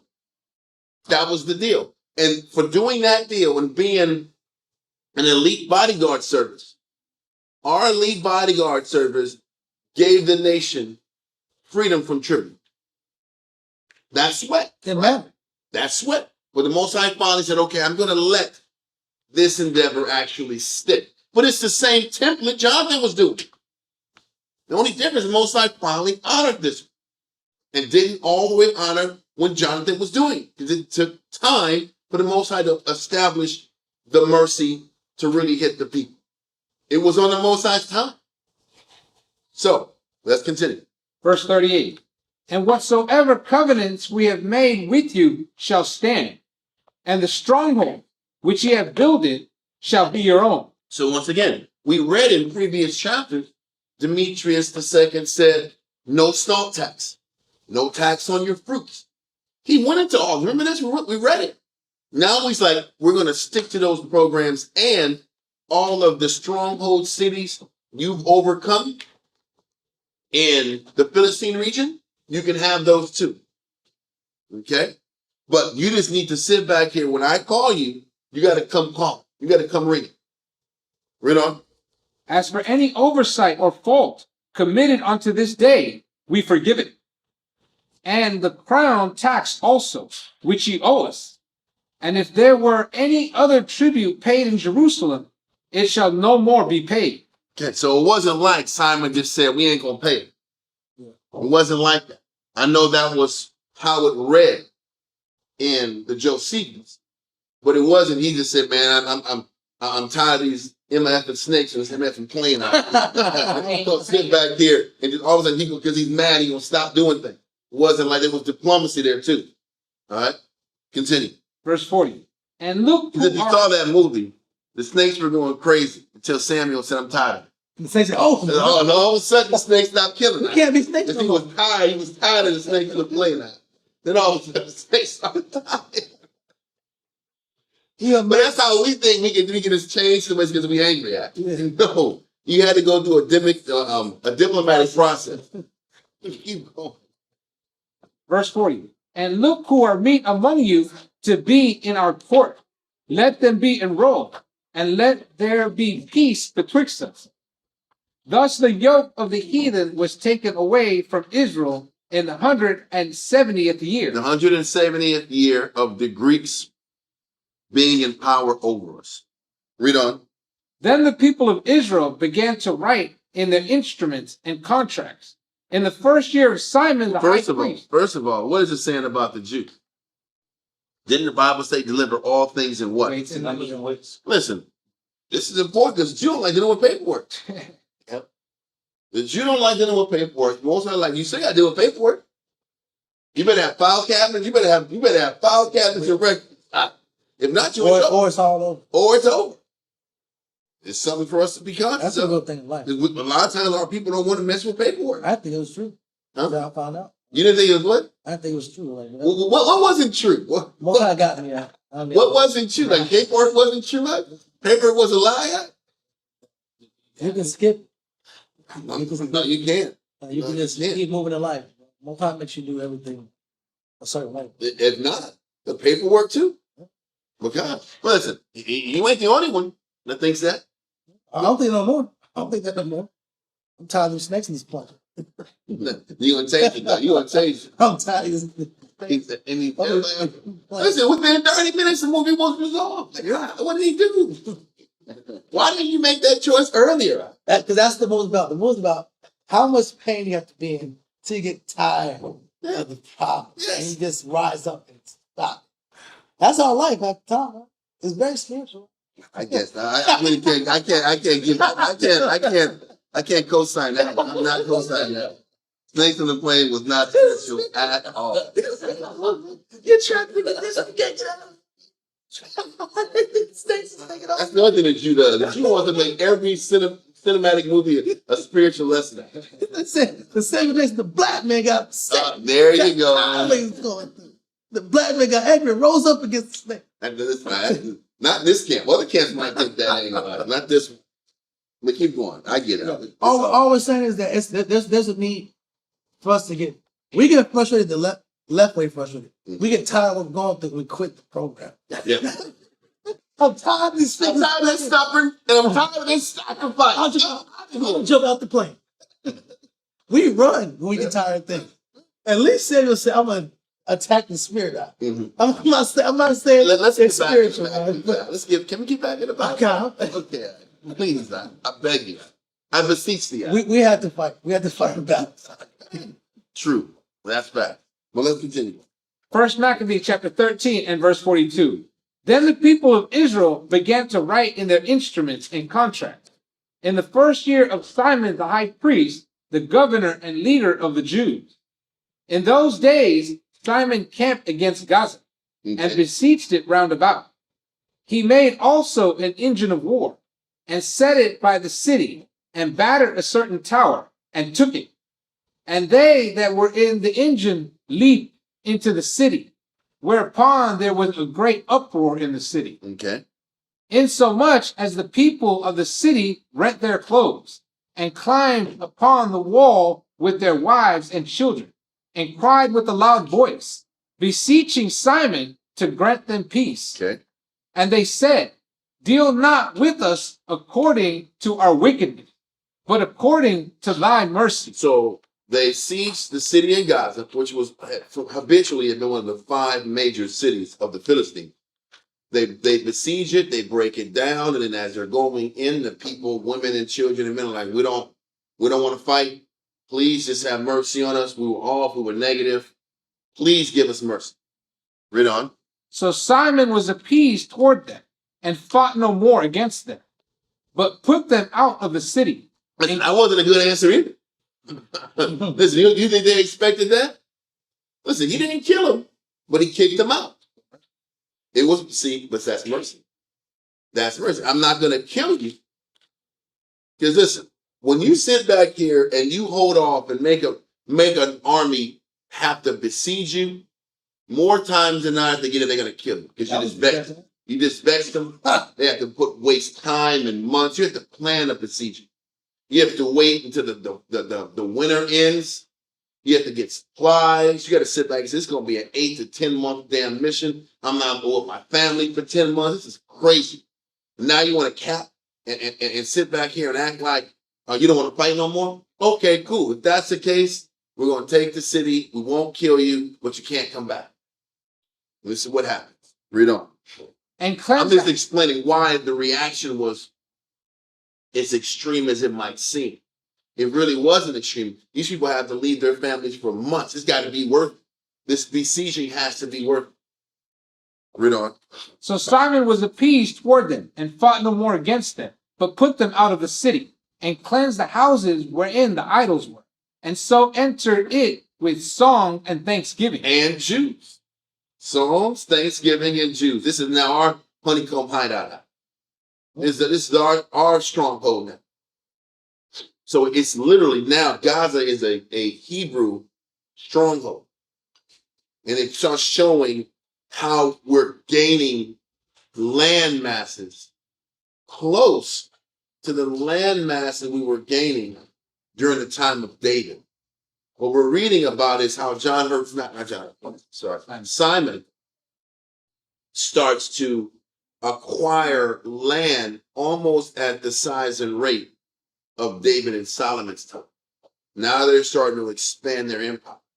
This is why it's referred to as Pax, Pasmonian dynasty. This is the max of Israel since we fell in 586 BC. Okay, let's continue. Or even before that, pre-722, before the split in 922 BC. That's really what it is. It's before the split. Well, let's continue. Verse 48. Yea, he put all cleanness out of it. Uncleanness. Oh, sorry. It's a lie. Yea, he put all uncleanness out of it, and placed such men there as would keep the law, and made it stronger than it was before, and built therein a dwelling place for himself. So he put a house for himself, and he put that city in Gaza was a place for the Jews. It was a Jews Hebrew stronghold. Read on. They also of the tower in Jerusalem were kept so straight that they could neither come forth nor go into the country. Now, verse 49 is explaining Acca, what happened with Acca. And it's like these guys were kept in such a straight condition that they couldn't buy or sell, which means they couldn't eat. They couldn't survive. This is why earlier Jonathan was trying to cut off their ability to buy and sell. They've been trying to do this for a long time, but they still were able to get goods in, supplies in. As long as they got supplies, they can keep going. So now they finally cornered them and cut off their supply line. You know, listen, war most of war is about, can you feed your military? Can you supply Logistics. your men? Logistics is a significant thing in war. Can you keep supplying weaponry and artillery and food and supplies? Okay, but let's keep going. Wherefore they were in great distress for want of victuals, and a great number of them perished through famine. It was so bad, they starved them out. People died of famine. How long do you got to go without food to die? They were strangling these guys and shutting them down. Okay? Read on. Then cried they to Simon, beseeching him to be at one with them, which thing he granted them. And when he had put them out from thence, he cleansed the tower from pollution. But what he did is he got these guys out of the city too. They finally caved and he got them out. You know why also? Because they'll also come back. I know. If you don't purge out that spirit out of your sphere of influence, the spirit will come back in and reinfect whatever you have going on. And what they had to do was remove all power, all access to that area for the sake of the people, because they were Jewish deserters. Read on. Verse 51. And entered into it the 23rd day of the second month, in the 170th and first year, with thanksgiving and branches of palm trees, and with harps and cymbals, and with viols. So what did they say? What did they make this day? They made it like a celebration. It ain't a high holiday, just like some of these days we follow Easter. Like Purim ain't a high holiday. It wasn't. Anyway, you get my point. This was a celebration. And you know what? They deserved to have a little celebration. It took years to remove this influence away from Israel. And they wanted to kind of like make a reminder to not let this wicked influence come back into the nation. Listen, how come the Jew can sit back and celebrate the feast of Nicanor and they don't want to celebrate this feast? Right. The removal of Africa. If we're gonna do Nicanor, let's go out, sit back and celebrate I celebrated this one. Removing negative influence from a camp. Here. Let's do this one. Continue. And hymns and psalms, because there was destroyed a great enemy out of Israel. And the enemy within ourselves. Most of the time we have celebrations about the wicked nation. And whether it's Esther Purim, it was about Haman, the wicked Edomite. Or it was about Hanukkah. And it was about the Greeks. But this was about removing negative Israelites from amongst themselves. That's a different one. Was that No, it's like our wicked. our wickedness? Let's talk about this one. Removing that negative element out of Accra was important. And unfortunately, we forgot about it. Because eventually we let it back in. But continue. Verse 52. He ordained Matter of fact, 52, yes, I'm sorry. Verse 52. He ordained also that day should be kept every year with gladness.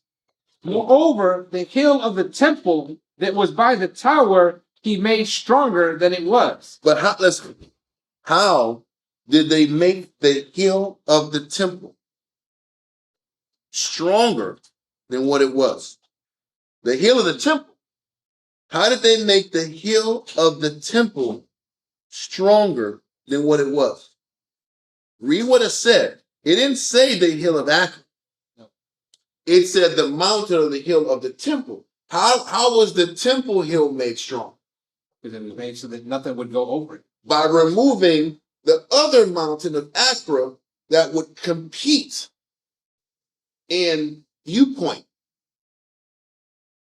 Because that physical, if you erected anything on the mountain where the citadel was, it would compete with the mountain of the temple. It's the same thing metaphorically in our life. Are you going to put anything in your life that competes with your observation of the Most High in the temple? This is why they had to tear it down. There should be no competition in your perspective in putting the Most High first. And that's why this celebration would have made more sense than a lot of the celebration that we make about the nation. That's just my opinion. Hold that verse and go to Psalms chapter 9, verse 1 through 12. Like I said, that's an opinion. That's not law. Psalms chapter 9, verse 1 through 12. Psalm chapter 9 and verse 1. I will praise thee, O Most High, with my whole heart. I will show forth all thy marvelous works. I will be glad and rejoice in thee. I will sing praise to thy name, O thou Most High. When mine enemies are turned back, they shall fall and perish at thy presence. So this is about praising the Most High for finally removing enemies from you. People that mean you harm, people that want to see things not work out in Christ. This is about praising the Most High for finally coming through and protecting us. Read on. For thou hast maintained my right and my cause. Well, listen, Most High has maintained Simon's right and cause. But how long did it take for his cause to be defended? It took many years of Accra being there before it fell. I like to equate some of these Psalms chapters about David praising the Most High for coming through and defending him. Everything David is saying in his Psalms are correct. But what has to be remembered is that how long it takes to be defended. How long it takes of suffering and enduring something until the Most High decides, you've done enough, I'm going to open these doors for you. We can't forget that. Because a lot of times we expect a prayer to shoot through to the clouds, and all of a sudden, boom, it should happen in a few weeks. Every once in a while that might happen, but more times than not, it's not going to happen. Read on. For thou hast maintained my right and my cause. Thou sattest in thy throne, judging right. Mm-hmm. Thou hast rebuked the heathen. Thou hast destroyed the wicked. The Most High does destroy the wicked and the heathen in his time. Yeah. Read on. Thou hast put out their name forever and ever. And this is what the destroying of Accra was. You're removing the citadel and the mountain so that the memory can be wiped away. Because this is what they wanted to do to Israel. Did they want to remove the memory of serving the Most High and remove the memory of the laws? They wanted it out of the way. They did everything they could to do that. But what the Most High does in time is removes their name. No, that is a war of influence. Huh? And in this war of influence, the Most High makes that decision. Whatever intention you have to be done for your people, the Most High talks about in other verses that a snare is being raised, digging a snare for yourself. Mm-hmm. And what the Most High did is, whatever the people in Accra were trying to do, the Most High was setting it up for it to happen to them. Okay, read on. O thou enemy, destructions are come to a perpetual end, and thou hast destroyed cities. The memorial is perished with them. He says, the Most High destroys their cities. He's destroying Accra. He destroyed Accra, and their memorial is perished with them. This is literally, I'm not saying this is some future prophecy about what happened to Accra, but this is what happens to the wicked. The Most High ends up removing their memorial and everything about them. Read on. But the Most High shall endure forever. He hath prepared his throne for judgment. He shall judge the world in righteousness. He shall minister judgment to the people in uprightness. In his time. Read on. Listen. Finally, don't forget. Remember, I think it was Menelaus was the one that really built that temple up. I mean, built that citadel up and was wicked. So that was many generations ago. Now we're here and they're finally feeling the consequences of what Menelaus set them up to do a long time ago. That took many years for that wicked root to get removed. Read on. But it gets removed. Read on. Verse 9. The Most High also will be a refuge for the oppressed, a refuge in times of trouble. This is true also. The Most High will be a refuge for the oppressed, a refuge in times of trouble. But nobody says and nobody knows how long we have to endure oppression until the Most High becomes our refuge. The only thing we're responsible for is what? Obedience, humility, and can you stay in order while you're oppressed until the Most High comes through and is your refuge? I'm only using Acura because Acura is a good way to explain the dynamic that we all go through as Israelites. We all want to get blessed. We all look forward for the Most High to come through and reward our patience and our mercy and our long suffering. But nobody knows how long you have to suffer. Nobody knows how long you have to endure before the Most High comes through. So actually, the Most High is your refuge until what? Until he comes through and removes the opposition off the board. So what is he saying? What is a lesson here? You have to cleave to the Most High, cleave to studying, cleave to godly discourse until the Most High removes your Acra out of your life. Acra is a lesson for all of us to learn. This is that deep negative influence, that deep competing influence. That is coming to take over you or your family or your loved ones or your environment. Is that like life barriers, or is it just? I'm saying a negative in you. It's partially a negative in you, and it's partially also just certain things. It's almost like this. Whatever obstacles are physically in front of you is also a mirror of what? What's going on in us? What's inside of you. And this is what people a lot of times don't understand. Whatever is plaguing us on the outside is causing reactions internally. And until we make a decision to fix those things that are inside of us internally, whatever is happening outside of us is going to keep happening until we fix what's inside of us in our life. So you're saying these repetitive stagnations or repetitive complaints and repetitive issues, they're connected to something. It comes from something. There's a source. And once you figure out what's inside of you and you have to fix it, then you put yourself in position for the Most High to remove that obstacle out of your life. He still removes it. But why is he going to remove something that you haven't fought in yourself to fix before he removes it? Because the obstacle is there to bring something out of you. Was not Saul there in David's life to test David's faith and relation with the Heavenly Father? So Saul was that object of infamy that David had to deal with every day to make sure he fought himself. Because if David, think about this, how many times did David pray for the destruction of his enemies? Constantly, right?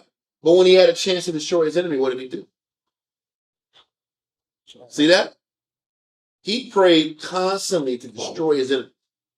And then he had 2 chances, point blank, to destroy his enemy. And he didn't do it. What does it show you about when you're fighting your battles? You have to fight your battles and pray the Most High fights your battles for you while working on whatever spiritual issues you have in you at the same time. So yes, he wanted Saul dead, but he knew he wasn't justified to do it. So think about that in our life. Can you sit back here and stay obedient to what you're supposed to do and what you're called to do while hoping the Most High removes whatever obstacles are in front of you without taking it upon your own hand and without taking matters into your own hands to remove you from the situation the Lord got you going through? Christ did it too. What did he say? If it be so, can you pass this cup from me? If not, let thy will be done. That's how you have to operate.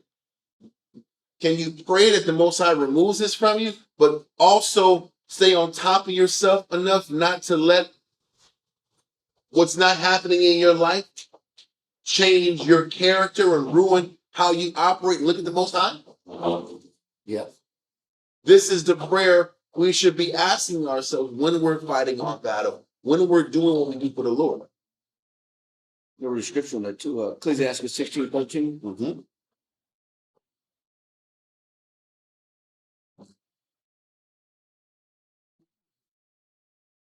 Ecclesiastes 6. 16. I'll explain the answer in a second, brother. Ecclesiastes chapter 6 16. and verse 16 or 16. chapter 16? Chapter 16. Verse 13. That's all.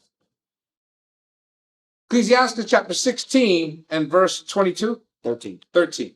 It's a lot. Ecclesiastes chapter 16 and verse 13. 13. The sinner shall not escape with his spoil. Part of the problem that we have is we think people are going to get away with murder. Yeah. And That's real. they get away with what they do to us. Mhm. And we figure that I have to intervene. I have to step up. I have to protect myself. I have to defend myself. Or I got to take this opportunity to get my revenge on this individual, because I don't know how long or if the Most High is going to be with me.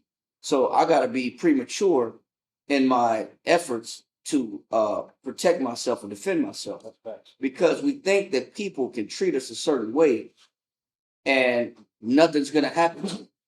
And they're just going to be able to walk off in the sunset while doing us dirty. that's a major fear. And so because of that, people think that, you know what, I have to take this opportunity to step up because nobody cares about me. If I don't care about me, then nobody's going to care about me. So I got to do what I have to do to defend myself. But what do you call that when you start to take matters in your own hand? Mhm. That's doubt. What it is doubt. Because why would I want to take matters in my own hands, fearing that somebody's going to get away with doing me dirty? Because I don't trust the Lord. I don't trust the Most High. It's just. Yeah, read on. And the patience of the godly shall not be frustrated. So if I'm gonna trust in the Most High, then what is the Most High wanting from me while I'm suffering affliction by the hands of my enemies? Be patient. Be patient. And that's something that the Most High is looking at for us to learn how to adopt and have more of, is have more patience while suffering. But what we do is we say, there's no way in hell I'm gonna let this person treat me like this and get away with it. But what David showed Saul was patience. What David showed Saul was mercy. Because even as mighty man told him, man, the Lord delivered your enemy in your hand today. Like, this is your shot. This is your shot. This Lord is your chance. The Lord gave you opportunity to revenge yourself. But he said the patience of the godly shall not be what? Patience of the godly shall not be frustrated. So what does it take to let the Most High intervene? It takes patience and suffering for a long time. Get frustrated. You get frustrated. You're not getting frustrated. Read on. Make way for every good work of mercy. It says, but that's when you make way. That's how you make way for every good work of mercy. That's how you extend mercy, is through your patience. And this is how you're able to give mercy. Now, if these people that are begging for mercy, you know, if Simon was fed up with him and frustrated, he would have just killed them upon sight. He would have killed them on sight. Yeah. And said, man, y'all got to die, man. Y'all been in this fort, hiding in this fort, wreaking havoc for a long time. For over a decade. Over 10 years, wreaking havoc. I'm going to kill everybody I see when I come in there. If I'm not mistaken, I think I have written somewhere, it was over 20 plus years that where Antiochus Epiphanes came in there and invaded. I think it was 168 is when Antiochus came in, right? I think that was the time. Correct me if I'm wrong. And then now it's 142. Yep. So that's 26 years of this rebellion. So the citadel was built during Antiochus' time.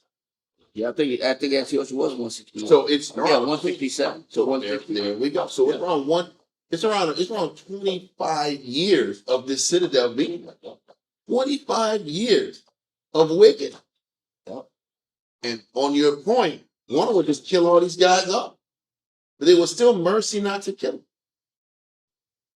I'm sorry, I just want to bring that up. No, that's a great point. And I'll just bring out the point of what mind frame does Simon have to be in while still being made uncomfortable, still sleeping in swamps, still going to war, watching his brothers die by the hand of these Greeks. And you know damn well if it was up to them, they would have killed him. Well, if the shoe was on the other foot, They would have killed him, without a doubt. yeah. That's all I wanted to bring out in this point. And I'm not. I'm just going to say this to the brother. Lincoln Preservation says, what does con mean? It's con means yes. Okay. That's all. Con means yes. There we go. In Hebrew. Okay, I'm sorry. So let's where are we at? Did we finish Psalms 9 and 1 through 12 yet? No, we were on 10. Okay, let's read the verse 10 again. Matter of Psalms, fact, give me verse 9. Psalms chapter 9 and verse 9. The Lord also will be a refuge for the oppressed, a refuge in times of trouble. And they that know thy name will put their trust in thee. For thou, Lord, hast not forsaken them that seek thee. Listen, the Most High is never going to forsake us. But you got to wait. You got to wait. And he will have mercy, and he will open the door when he feels like it's time to be taken out of your condition. But can you wait that time? Read on. Sing praises to the Lord. So you got to sing praises even while you're waiting. And that's a hard, because that means when you're singing a praise, you're not just like, Lord, come through for me. Thank you, Lord, Yeah. for the good you've done. It means almost it's the spirit of I really do believe the Most High God. Yes. You can't sing a praise and not believe what you sing. Yeah. It's like teaching, you don't believe what you say. Yeah. Glory. Can you believe when you don't see anything around you winning, working? Or do we believe when we're suffering? You have to. Or do you believe when you're losing? Or do you believe when you're failing? But you have to choose. You have to choose that it's going to come through for you. Matter of fact, on that point, hold this and go to Luke chapter 18, verse 1 through 8.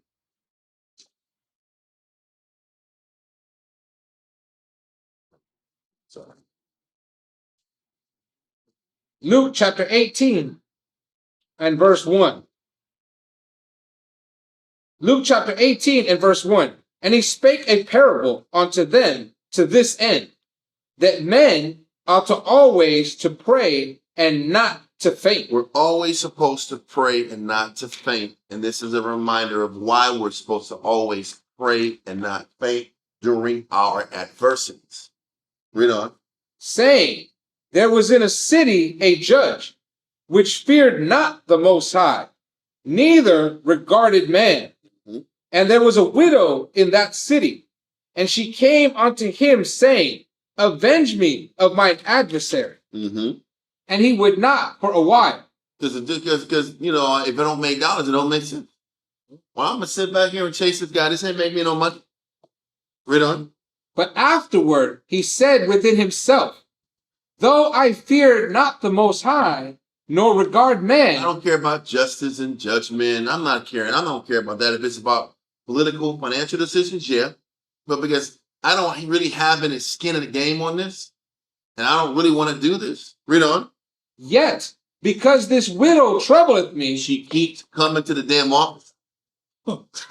This woman keeps coming to the office asking, oh, are you going to sit back here and take care of this adversary? You going to sit back here and can you please take care of this guy that robbed me or did me wrong with defrauding me? And she's coming every day. And he's like, bro, this chick's coming every day asking for this. I don't even want to do this. Read on. yet because this widow troubleth me, I will avenge her. I'll deal with that. Okay. Okay. What's this nigga's name, man? What's his address? Where's he at? I would do that. Damn. Are you happy? He's in jail. Or he got to pay you back your 2 pigeons. Yeah. Yeah, you seem like you stress me out on a little money. I got this vocal. But you stress me on a little money, then okay. Let me give you the damn money. Let's get this stop. Yeah. But keep going. Lest by her continual coming she weary me. And the Lord said, And see, he keeps coming. Listen, it saves me time just to go deal with this crap. Yeah, she gonna take the city bus and keep bugging me out. There's no city bus, but you get the point. She's gonna keep knocking on my door and walking 15 miles just to ask me the same question. Read on. and the Lord said, hear what the unjust judge saith. And shall not the Most High avenge his own elect? So he says, hear what the unjust judge said. He says, and shall not the Most High avenge his elect? Read on. Which cry day and night unto him, though he bear long with them. So he said, listen, the Most High is going to do better than that unjust guy, that unjust judge. So he's saying, don't be weary in your prayers and your petitions. He's going to hear you. He's going to listen if your request is fair and just. But it's still going to be in his time. Read verse 6 down again. Verse 6. And the Lord said, hear what the unjust judge saith. The unjust judge ended up caving because she was persistent. Read on. And shall not the Most High avenge his own elect? The Most High will avenge his own elect if they are what? Persistent also. That's what asking, seeking, and knocking looks like. Maybe you're not getting you're not getting defended the way you want because you're not asking enough. Yes, sis? Prayer, yes. Huh? But I guess my thing is this: the repetitious prayers for what? Okay. For what you want out to do. She's asking for just justice and retribution, just like with Psalms, the prayers that David is saying in Psalms. If you look at the rhythm of it, he's asking for the same thing. That his enemies get removed from the equation. Or to get justice from what negative people are doing. Why? Because remember in Psalm 73, he said, this wicked person that keeps smiling in my face and being wicked is almost causing me to do what? Slip. And lose faith. Because when people are doing wicked, what's the benefit of doing what? Righteousness. A lot of times we need to see confirmation that doing right actually works. Standing on spiritual principle actually works. So I would imagine in this regard, praying for the right thing and praying to be spiritually defended is just. Versus this give me things in that repetitious prayer that people want to pray when they want something out the deal. Versus praying to be defended in your persistence in asking to be defended. So read on. Verse 7. And shall not the Most High avenge his own elect, which cry day and night unto him, though he bear long with them?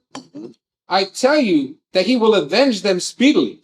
Nevertheless, when the Son of Man cometh, shall he find faith on the earth? Man, that means it takes faith to praise his name, to sing those songs. Because don't forget, David was still singing. He was still singing praise in his request. In slime pits. In slime pits, sleeping on rocky floors, sleeping in caves, on the run, in foreign countries, singing the Most High's praise while simultaneously asking to get removed from the hell he's going. That's the thing. And can we sing the Most High's praises while asking for him to remove us from the condition, while seeking to learn the lesson and be happy that you have an opportunity to please him? This is the mindset we have to work and condition ourselves to attain. Okay. Okay. That was verse 8, right? Come. That's all I wanted from that verse. Let's finish up in Psalms 9. Psalms 9 and verse 11 and 12. Psalm chapter 9 and verse 11. Sing praises to the Lord, which dwelleth in Zion. Declare among the people his doing. When he maketh inquisition for blood, he remembereth them. So listen, when the Most High finally starts to smash the opponent, that's the Most High remembering them. The ones who pray. People were obviously praying based off what the people in the citadel of Acre were putting them. So when the Most High finally destroys this citadel, that's the Most High remembering our prayers. Okay? Read on. He forgetteth not the cry of the humble. Once again, but it's the cry of the humble. A lot of times, the proud are crying and wondering why they're not getting blessed. Cause I'm not doing my part. Well, that's my I'm point. not willing to do my part. I'm complaining about my. I get that. You see why it's so important It's good to see to both. make sure that you're not the liar, and that you're not lying, and that your crying isn't delusional, and that your issue isn't delusional. That is super important, because you'll be delusional thinking you're the humble, praying for the Most High to come through for you, and you were the victim. I mean, you were the culprit in the first place. So just because you're beseeching the Most High and you're crying and you're praying and you're humbly waiting, you could be humbly waiting forever, because what you're asking for is wrong. And you're asking amiss in your request. So making sure that what you're praying for is imperative, and the spirit you're praying in is imperative if the response you're looking for, if you want a response to come through the right way. Are you in the right spirit asking for what you want? You had somebody had your hand up? Also, like, I was saying, is it that they're crying, but their humbleness is that they're continuing the purpose that the Most High put them. Well, yes, the answer is yes. But people cry for blessings and they're in the wrong spirit. Or how they look at their adversity is all wrong. Okay. How many times have we been around brothers like, yeah, I'm just praying for the downfall of Esau? Why? Why are you praying for the downfall of the Edomites? Are you in the right spirit to be asking for the downfall of the Edomites? That's why one of the definitions of prayer, halal, it means to be clear. Huh? Oh yeah? Yeah. Even better. Because we're not clear in what we're requesting. We're not clear in our petition. You got a government job. You ask for downfall. He's so I got down some. Brother. Brother. This is this man. One of the definitions means to be clear or to be sound, which is the same thing. To clear your sound in mind. When you're praying. You're whole in mind when you're praying. Well, a lot of times we think we're whole, but we're emotional. We're angry and we're bitter. I said, Lord, I didn't mean that prayer. Can you fix it? And change it back? Oh, you mean to people have Do that. cursed people just because and the people that they're cursing, the Most High sent to sting you. Yeah. You're gonna sing curse on yourself for what? Maybe he's there to curse you and sting you because of what you did. You can't put two and two together. We hear A lot of us don't have enough presence of mind to realize the person you're cursing is actually had to be there because he's cursing you for your conduct. Did his job. People want to sit back and, oh, this is wicked, this and wickedness, but maybe they're there because you were wicked. How about that one? I want to see it. That's why it's very important to be conscious of what you're praying for and why you're praying. And are you in the right spirit? And do you have proper clarity on why you want to pray this way or ask this petition? Anyway. I was saying, because at that point, could it not be that you're going against the will of the Most High? That's my point. But how do you know? Unless you are able to receive counsel and have access to people that can at least give you a clear perspective of what you're battling. Because a lot of us don't. We are delusional.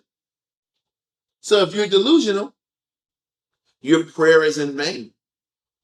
It's going to go nowhere. Okay, let that go. And go to 1 Maccabees chapter 14, verse 1 through 49. I doubt we'll be able to get through all of this, but we will try to get as much as possible. First Maccabees chapter 14 and verse 1. Now in 163 year, King Demetrius gathered his forces together and went into Media to get him help to fight against Trypho. So now we're going to go into, from verse 1 to 3, deals with Demetrius II and his expedition to gather more troops to go fight Trypho. Demetrius II at the time only has a small jurisdiction of soldiers and area that he has control over. Trypho has the majority of the other land. So, Simon just did a deal with Demetrius II. He's feeling confident. Now he wants to go to Media or Persia or present-day Iran to get his money up, get his stacks up, like many kings have done. Many kings have tried, and a lot of kings have failed trying to go to Media in Persia to get their money right and then go back down to get the money and the materials needed to go fight. Read on. But when Arsaces, the king of Persia and Media, heard that Demetrius was entered within his borders, he sent one of his princes to take him alive, who went and smote the host of Demetrius and took him and brought him to Arsaces, by whom he was put in ward. So what's happening? Demetrius II's plan to go to Persia and occupy it and gain the materials you need fell apart. Don't forget, at one time the Greeks had that Persian land. Now they're losing territory in large amounts. They don't have control of Persia. They barely have control of Babylon. And they only really have Antiochia, which is Turkey, and the Levant, which is in Syria. Syria and the Levant. So Demetrius gets thrown in jail.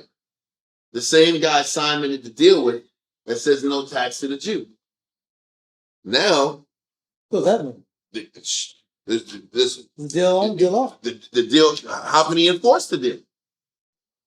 There's no deal to be enforced. Now, luckily, they're able to still not pay because Trypho is going to fall soon too. So let's continue. Now we're going to go back. Listen, there's a whole thing happening there, and once we get past the rest of chapter 14, we'll go back into these European white on white crime scenarios. We'll deal with that next. But for now, we're going to deal with Simon. Continue. Verse 4.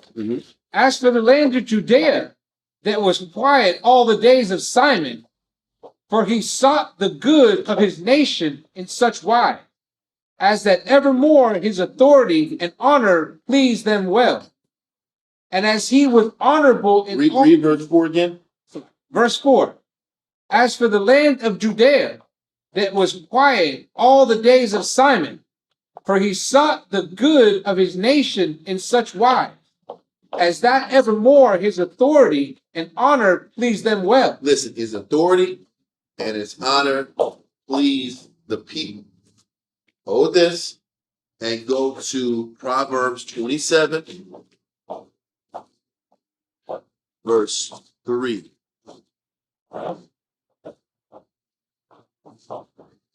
No, 23. Proverbs 27, verse 23. Proverbs chapter 27 and verse 23.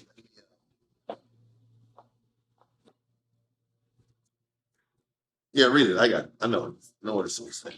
Proverbs chapter 27 and verse 23. Be thou diligent to know the state of thy flocks. So it's important. Once again, the people love Simon because he was connected to the flock. Now, yeah, he was connected to the flocks. Now we're going to read the rest of Proverbs 27. But I want to jump real quick and explain what flocks means. Now we know from hearing the verse a bunch of times that flocks means men, but let's prove it. Let's go to Ezekiel 34 and 31. Ezekiel 34 and 31. Ezekiel chapter 34.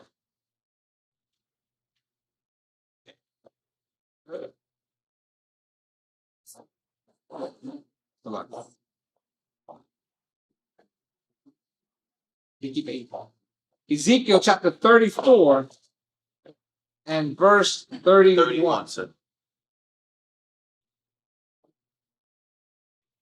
And ye my flock, the flock of my pasture, are men. So the flock is men. So what's happening in Maccabees is that the flock or the men agree with Simon. They're buying into Simon's leadership.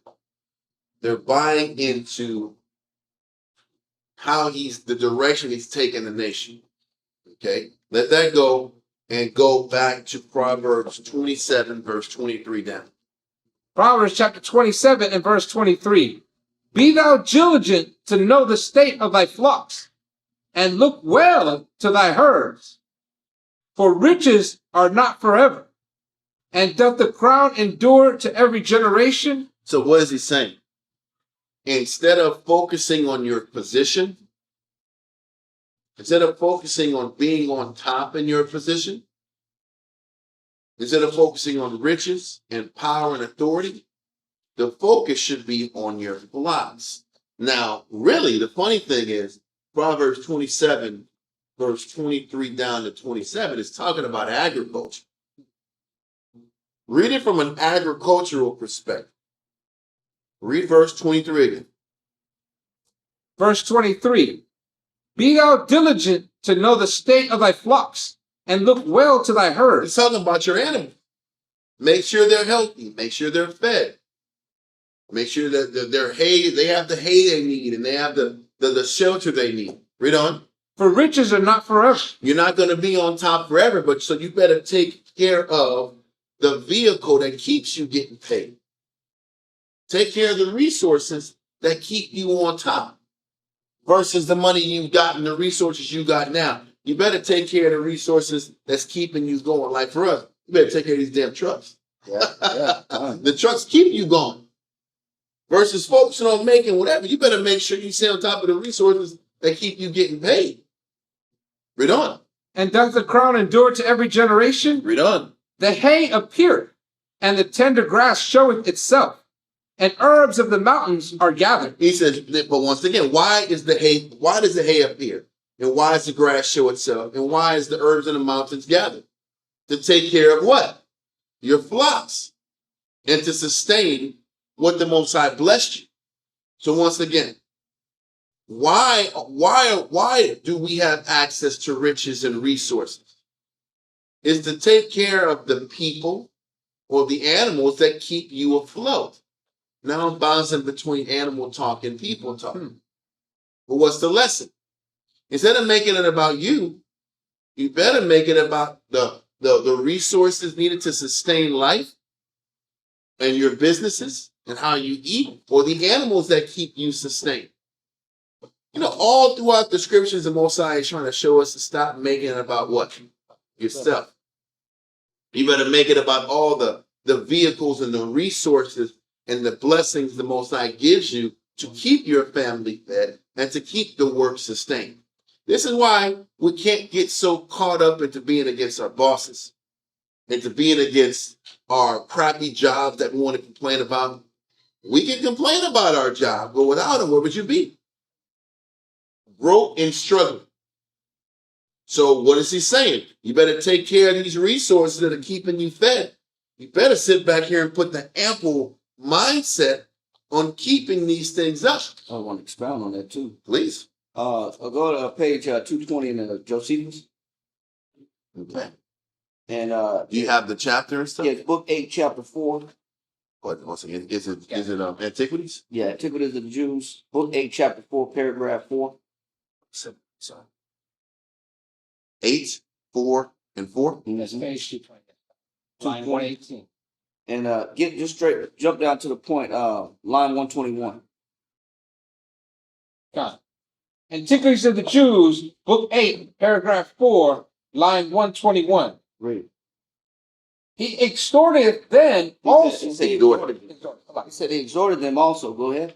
He exhorted them also Exhort means to motivate or incite. Go ahead. to be mindful. To be what? To be mindful. Because our people need reminders of what's important and also what mind frame to be in. He said he exhorted them to be mindful. Read. That by what methods they have attained their present good things. He said you gotta keep in your mind that how did you get the present good things that you possess at this time? You gotta keep that in your mind all the time on who gave you what you have now and the good that you benefit from and you receive on a daily basis. Who gave it to you and how'd you get it? Read. By the same, they must preserve them to sure to themselves. He says, and also the way that you show appreciation is you preserve what the Most High gives you. Read. And make them greater. It says, and you build on top of what the Most High gives you, and you make it greater. So you don't just receive the benefits of the Lord, you try to increase the health, and you try to increase the sustaining of what the Most High gives you. Read. And more than they were at present. Go ahead. For that it was not sufficient for them to suppose that they had received them on account of their own piety and righteousness. You out of your mind if you think that the good that you have was because of something you did great or something that you deserve. You out of your mind. And Solomon, what he's doing is he's attacking the pride of people that have received good, and somehow, some way, some form, they think that they deserve, or they're the ones through their wisdom have put themselves in position to be successful. You're out of your mind if you think it was you and your wisdom that got you where you are now in life. He says, don't ever think that way. Read on. But that they had no other way of preserving them for the time to come. Go ahead. For that it is not so great a thing. He says, for it is not such a, he said, because you can't control the future. So you can be prideful, but you have no bearing on what the future beholds. So just as quick as you may have received some good, it could be gone because you can't control what's to come. Read on. Read that part again. For that it is not so great a thing. He said, for it is not so great a thing. Go ahead. For men Go ahead. to acquire somewhat. It ain't no big deal. It's not a big deal to acquire what? Which they want. It says it's not a big deal for the Most High to give you what you want. That's not a big deal. That's not hard for the Most High to give you what you want. It's not a hard thing. Yep. It's not a difficult thing. Read on. As to preserve. He said, but what the Most High want to see is, do you do what? Preserve. Do you preserve what? What they have acquired. Do you preserve what the Most High is giving you? That's the question. It ain't nothing for the Most High to give you a blessing. Mm-hmm. But what the Most High would like to see is, will you preserve what the Most High is giving you? Mm-hmm. That means that you got to take care of the blessing. Read on. And to be guilty of no sin. And to be guilty of no sin. Read. Whereby it may be hurt. Because what gets hurt if you get blessed by the Lord and the Most High gives you what you want and you turn around and do some dirt and do sin, then what are you harming? What are you putting at risk? No. You're putting the blessing at risk. He says the blessing of what the Most High gives you, if you engage in sin, has the ability to be hurt. You put the blessing in harm's way. Read that part again. It says, somewhat which they want, as to preserve that which they have acquired. Go ahead. And to be guilty of no sin. Go ahead. Whereby it may be hurt. He's talking that it may be hurt is the blessing. So if you engage in any kind of crookedness, wickedness, and sin, you hurt your blessings. So the way you preserve your blessings is you got to stay blameless. And you got to stay accountable, and you got to stay thankful, and you got to be in the spirit of preserving, taking care of what the Most High has given you. That's how you show the Most High you appreciate what you got. Yep. That's it. And in this realm, and in Proverbs 23, it's about making sure the flock keeps getting taken care of. Because once again, what was our major money makers and income makers was our herding in our shepherdship. That's how we made our money a lot of times. So in Proverbs 27, Solomon is trying to get us to understand where our focus should be, not on the riches, but the resources and the blessings that keep you going. Now, you can take this literal from a business perspective, or you can take it spiritual and say, you know what? You're supposed to focus on the flock and not focus on any other endeavors you might have going on in your life. In order to sustain your spiritual house, the flock is how you sustain things. And this is why the people love Simon so much, because his focus was on the upliftment and betterment of the nation and not about anything else. So when that was his perspective, that's how he stayed beloved. Other kings, other leaders over times were about their money, were about their vices, were about their extravagant living, and not about taking care of the body. So whether you're dealing with nation building or you're dealing with in your own life, can you maintain your perspective on the real valuable asset in what sustains you and keeps you going? Because if we're going to look at things spiritual, we are only as good as how well you can attend to the body's needs. That's what makes us justified. That's what makes us needed. When you remove yourself from being the resource you need to take care of the body, then you become no longer needed in the eyes of heaven. Wow. So when we serve the Most High, we have to be damn sure, we have to prove that we are worthy of being used still. That's one of the major things we have to do. Can we be used? Can we be utilized properly? How can we be utilized? Can we be of greater service to the body? And then in agricultural or business terms, in our life or theirs, can you sit back here and keep investing into what keeps you financially stable? Whether it's these animals, the things the Most High gives us to keep us eating, hell, even our bodies. Can we eat properly enough to have energy to do the jobs that we do every day? How many of us eat like dog crap? And, oh, I'm just so tired, I can't get up in the morning. Well, is part of that your diet? What are you doing at night to sit back here and not keep you capable of doing your That's the job? work you got me doing, Lord. No. Are you investing in the right direction? So let's go and continue in Proverbs 27 and verse 25 again. Proverbs chapter 27 and verse 25. The hay appeareth, and the tender grass showeth itself, and herbs of the mountains are gathered. To sit back here and sustain the resources or the blessings the Most High gives you. Read on. The lambs are for thy clothing, and the goats are the price of the field. The goats are the price of the field. He's just telling you the value of all the animals you're responsible for. The lambs have value. The goats have value. Everything the Most High has given you has value. Read on.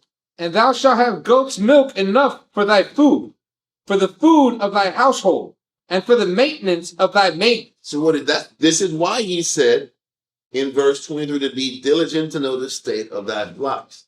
Because these flocks keep you uplifted, keep you fed, keep you sustained, keep your family sustained. So it's in our best interest to take care of the resource the Most High gave us, so we can sit back here and take care of the people that we care about. Okay? But it's the same thing in dealing in camp. The body keeps you afloat. The brotherhood keeps you going.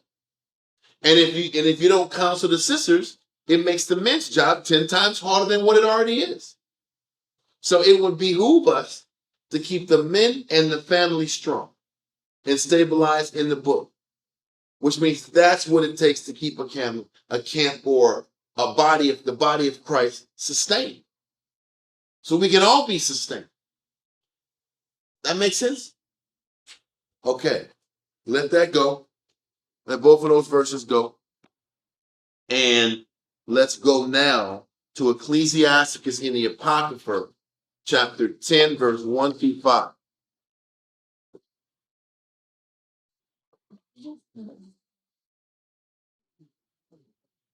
Ecclesiastes chapter 10 and verse 1. And this is in the Apocrypha. Yeah. Let me get there. Okay, read that, sir. Ecclesiastes chapter 10 and verse 1. We're still talking about Simon and his impact on the nation. We're talking about Simon and his impact on the people and how much people respected him and loved him. Okay, read on. A wise judge will instruct his people. And this ties right into Proverbs 27. How a wise judge, a wise leader invests into the body. There's no secrets. There's no hidden anything. It's about sitting back here and discussing the good and the bad and the ups and the downs and the pros and the cons in serving the Most High and making him the priority. Okay, read on. And the government of a prudent man is well ordered. And he says the government, the leadership of a wise leader is well organized. Because once again, one of the keys to leading anything is consistency, organization, and trust building. Listen, people have the right to not trust. People are understandably, when they come into a biblical environment or a church or a camp, there's skepticism natural. It's our responsibilities as teachers and leaders to build and earn people's trust in Christ. One, with our understanding in the scriptures, and two, with our consistency and spiritual stability. And leading from the front. And leading from the front. Because it's hard to convince somebody to do something that you won't do. And it's easier if you put yourself out there and you put your neck on the line. People then become easily convinced that you care about them because they see you go through the same suffering, same endurance, same patience that you're asking them to go through. And that's so important. And these are the traits that Simon had, that people, it was infectious that the people would sit back here and embrace his leadership. Okay, read on. Verse 2. As the judge of the people is himself, so are his officers. And this is the point, like Shamshawan said. The judge was proactive. He was working on his thinking was predicated on the survival and benefit of the body. And if they see the leadership do that, people can trust and they can give their mind to the betterment of others too. A person needs to know that you have their best interest at heart, and it makes it easier for them to consider other people above themselves. Hold this and go to 1 Corinthians 10 and 24. 1 Corinthians 10 and 24. 1 Corinthians chapter 10 and verse 24. Let no man seek his own, but every man another's wealth. The scripture says everybody shouldn't seek their own. They should seek another person's wealth. The issue is that's an easier said than done statement. Because a person that's a learned behavior.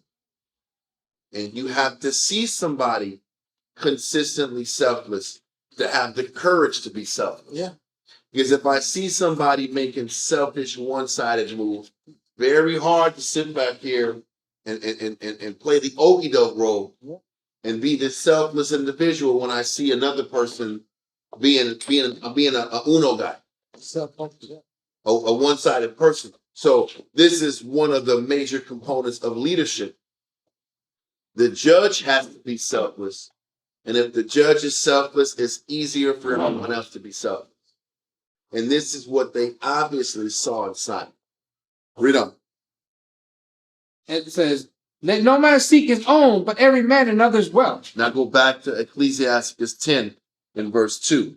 Ecclesiastes chapter 10 and verse 2. Uh-huh. As the judge of the people is himself, so are his officers. And what manner of man the ruler of the city is, such are all they that dwell therein. And this is very important to understand. How a person leads is how the body is going to flow and operate. So how we make decisions, how we carry ourselves, how we think, how we decide on things, the character and the integrity and how we move will be patterned whether we like it or not. There's another verse on it. Romans 2:21. Okay. Romans chapter 2, verse 21. Romans chapter 2 and verse 21. Romans chapter 2 and verse 21. But now the righteousness of the Most High without the law is manifest. Romans chapter 2, verse 21. Oh, sorry. Romans chapter 2 and verse 21. Thou therefore, which teachest another, It says, person that's teaching somebody else. Read on. teachest thou not thyself? What does that mean that you have to teach yourself first? That means you have to be conscious about what you're asking other people to do. Otherwise, what you're teaching them won't manifest into a good example. For example, read on. Thou that preachest a man should not steal. If you're preaching and teaching that somebody shouldn't steal, read on, Dost thou steal? then that means, should you every once in a while become a swiper? Everywhere you go, just swiping things, but yet you're teaching people not to be a swiper. Go ahead. Thou that sayest a man should not commit adultery. Read. Dost thou commit adultery? You're telling people don't commit adultery, but do you commit adultery? What does that sound like then? What type of teacher would I be if I'm telling people to do something that I don't even do? I'd be a hypocrite. And that's ultimately what a leader cannot be. A leader cannot be a hypocrite. The same demands, the same discipline, the same structure that you're asking people to abide by, that's being in order. I'm telling people to be in order, but I get out of order. Sis, did you close that door? I'm so sorry. I didn't close it back. He just ran off. Read. Thou that abhorrest idols, dost thou commit sacrilege? Go ahead. Thou that makest thy boast of the law, through breaking the law, dishonoreth thou the Most High? Go ahead. For the name of the Most High is blasphemed among the Gentiles through you. And so I make the Most High look bad because of my behavior. Mm-hmm. So my behavior has to be consistent. And that's why Ward mentioned earlier about being consistent. It's important to be consistent because if not, I make the Most High look bad. I make the Bible look bad. I make his name look bad through my ill behavior and my inconsistency and my hypocrisy. That's it. And that's everything. I mean, listen, people coming in are understandably skeptical. People get burnt in the world and they come back to the Bible environment and their skepticism. And it's our job to disarm them and teach people Christ and at least give people consistent examples and hope that will provoke, because Paul talks about provoking people to sit back and do greater works. And that's the point. That means I can't be sloppy. But you cannot be sloppy. You can't say one thing and do something out of it. You can't act one way and expect people to sit back here, say one thing but act different. And people don't see that. People are well versed in hypocrisy in the world. People are well versed to see cap in the world. They can't see that here. So, with that being the case, this is what's being explained in Ecclesiastes 10. Simon didn't act that way. He led from the front character-wise and intention-wise. So we're at Ecclesiastes 10 and verse 3 now, right? Ecclesiastes chapter 10 and verse 3. An unwise king destroyeth his people, Mm-hmm. but through the prudence of them which are in authority, the city shall be inhabited. So how does an unwise king destroy his people? An unwise king destroys his people is if he shows selfishness, then you open the door to be selfish. If the king is scatterbrained and inconsistent, then why do I have to be? If the king or the leader is selfish, then why do I have to be selfish? Was that if the leader is lazy, then why do I have to sit back here and push myself? These are all, if the leader is reckless, then why do I have to sit back here and do things the right way? This is a real thing. And the funny thing is this, then what happens is if I'm reckless or inconsistent in one thing, but strong in another, now we're dealing with just what? Preferences. So yeah, you choose to be on point here, and you're not on point here. So, okay, I can do what you do better over here. You do better than me in this arena. So then what justifies you to leave me? Then let me do what I want to do in this arena because you're sloppy over here. Why is that important? Because in dealing with leadership, whether it's in a church, at your job, or even as a husband, is the same way. This is for even for young sisters. This is a key component to choosing the right husband. So choosing somebody who is consistent enough to respect. Because we'll say this, the scripture does say for woman to serve a man, right? But you better choose a person who is respectable to actually follow it. If not, it's going to be my opinion versus your opinion. Then it's going to be striving and arguing about who makes more sense and who's more on point here versus here. You get power struggle. Then it's a power struggle. But that same power struggle happens when there's an unwise king in power. Why is it fair that he gets to be off here but wants me to be perfect? I've seen it 1,000 times. Unwise kings that operate like hypocrites. You have to be perfect, but blink at my flaws. You got to be on point in this and fight your battle, but I don't got to fight my battle. That creates unhappy, ill-content people And dissension. and disgruntled people and dissension. But what's important is a leader that understands how to be consistent enough for people to respect and to be inspired by. Okay, Got full scripture right here. please do. Proverbs 28, verse 16. On the same theme in the previous theme. The same thing and previous theme. Proverbs chapter 28 and verse 16. Uh-huh. The prince that wanted understanding is Yeah. We read earlier, a unwise king destroys his people. Now read the same sentiment talking about the prince. Either way, it's a king or a prince. It's a person that's in the position of authority, leadership, and to be followed. Read it from the top again. Proverbs chapter 28 and verse 16. The prince that wanted understanding. Why does the person want understanding? Because they lack understanding. So he needs understanding because he doesn't have understanding. So what does a person that gets put in a position of authority, leverage, actually become over a process of time if they don't get proper training or they don't hold on to proper training or they're not competent?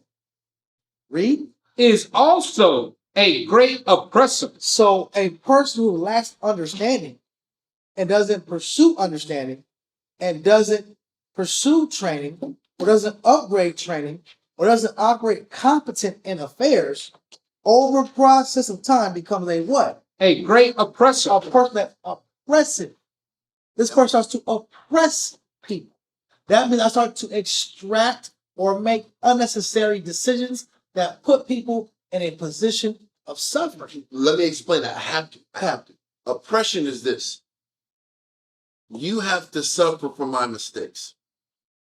You have to cover for all the things I'm deficient. Failures. The things I refuse to fight. Now you have to keep picking up the slack on things I choose to be incompetent in, things I choose to be disconnected in, or Choose not to face. choose not to face, or I don't want to be responsible Yes. for this. So now you have to suffer. Your workload doubles because of my incompetence. That's oppression. Oppression doesn't necessarily mean I'm sitting back here just adding extra labors on. But the labors are added based upon my incompetence or my lack of willingness to fight. Then you have to suffer more and carry the brunt of things I don't want to. And my slothfulness.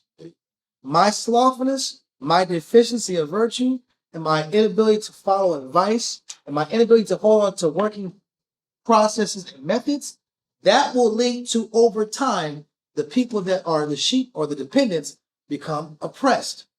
But I want to go into one of the root concepts of the oppression. Next scripture, next point in the scripture.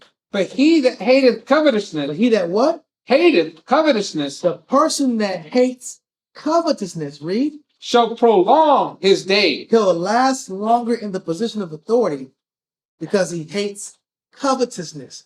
What does covetousness have to do with leadership? Covetousness is the desire to acquire, desire to acquire more and more and more. But these desires of acquiring more are based off of what? Vanity, and not the benefit of the household, the sheep, the church, the camp, the business, the people. So if the man in authority is incompetent in affairs and lacks virtue and discretion, and then on top of that lack of skill or understanding, I'm not facing issues or following instruction. On top of that, I want more things. Somebody got to pay for it. Who's going to have to be extracted from for this person's hunger? Somebody else. I want this. I want that. I need more. I want more of Well, that. let's go on a geopolitical level. Come on. Let's use the United States. How does the United States have the fortune to live as comfortably as they do? Off the back of the middle class. There has to be, this is what third world countries have to suffer so that United States and Europe can thrive. How has Europe thrived for so many years? Off the backs of Africa. Exactly. How has the United States thrived for years? Off the back of the Latin Vietnamese and Japan and Central and South America and Mexico. How do you get, now let's just use a young term, how do you get them Jordans for the price you want them to pay? I'm not talking about the knockoff Jordans, but the real Jordans. You spend your rent money. You're spending your rent money, but listen, they will be higher than what they are if it wasn't for the fact that the plant is in the Philippines. Yeah, the headquarters is in Oregon. But where they coming from? Where the shoes coming from? Oregon? Child labor. Because if it was being made in Oregon, guess what? Them shoes be $500 a pop. The price point is $70 to $200 in their Jordan. Not Jumpman. 250, Jumpman might 250, the Jumpman joints. Plus. They might be 78, but the Jordans is $225. But they really cost like $5 in the Philippines, and they can mark it up. What am I trying to say?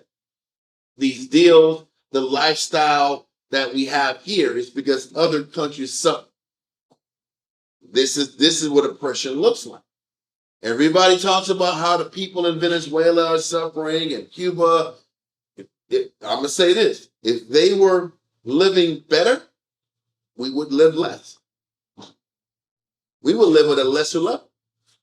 Everybody talks about how people of Mexico are living in impoverished scenarios. It's true, but I tell you what: if they live better, somebody will live lesser. This is the consequence of leadership.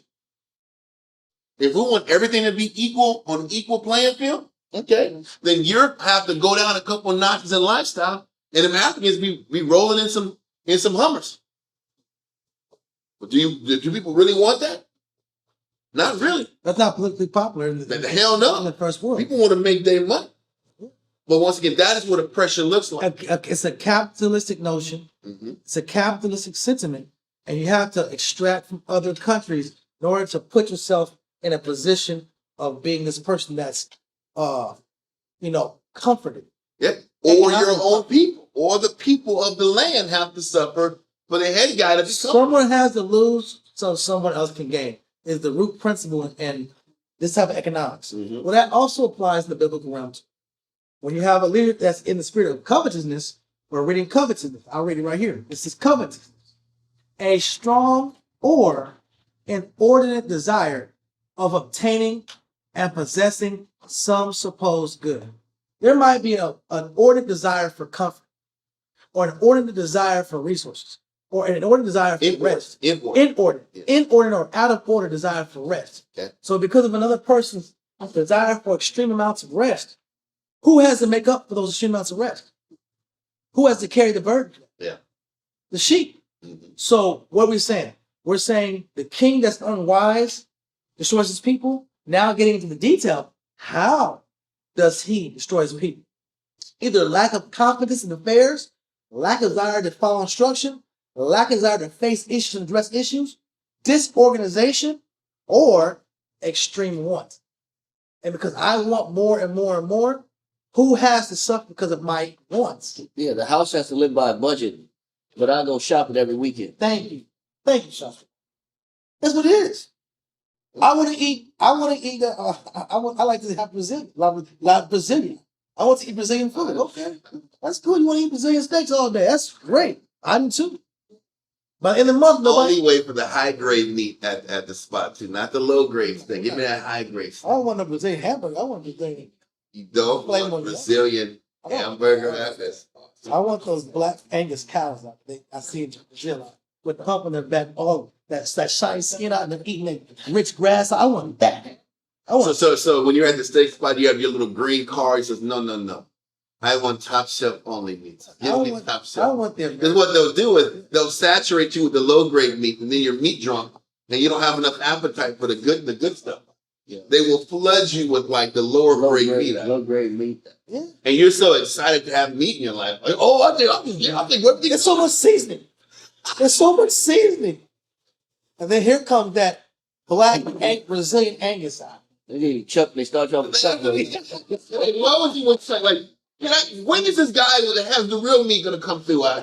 It's like 15 guys that give you chicken and it's low. No, In the boss, dude, keep it coming. I want the top shelf in guy. the boss in the back. Just wait. And that's the hustle. That's the truth. It is not time. It is that time for the quality. Yeah. The quality guy comes like one every 8. Like, dude, can you just give me the top shelf so I stop playing games with my head And out? they keep giving you water. You drink like 3 sips. It's like, who wants more water? No, I give you a bunch of bread. They will give you a bunch of bread. This is the best bread ever. And lower grade meat. The meat's still delicious, Yeah. but it's still not the top shelf. Do you know the Then it's sizzling. You gonna deny the sizzling meat in your face? This is rosemary butter bread. Yeah. I should try it. But you keep trying it though. More and more rosemary butter bread, less Brazilian black beef Angus you get out. You It's the less. truth. It's true. How come they don't start you with the top stuff? They don't, because that's not wisdom. Huh? For their bottom line. They gotta impress somebody. Somebody must be impressed. Somebody gonna pay $100. Somebody gonna pay $100. So what we saying?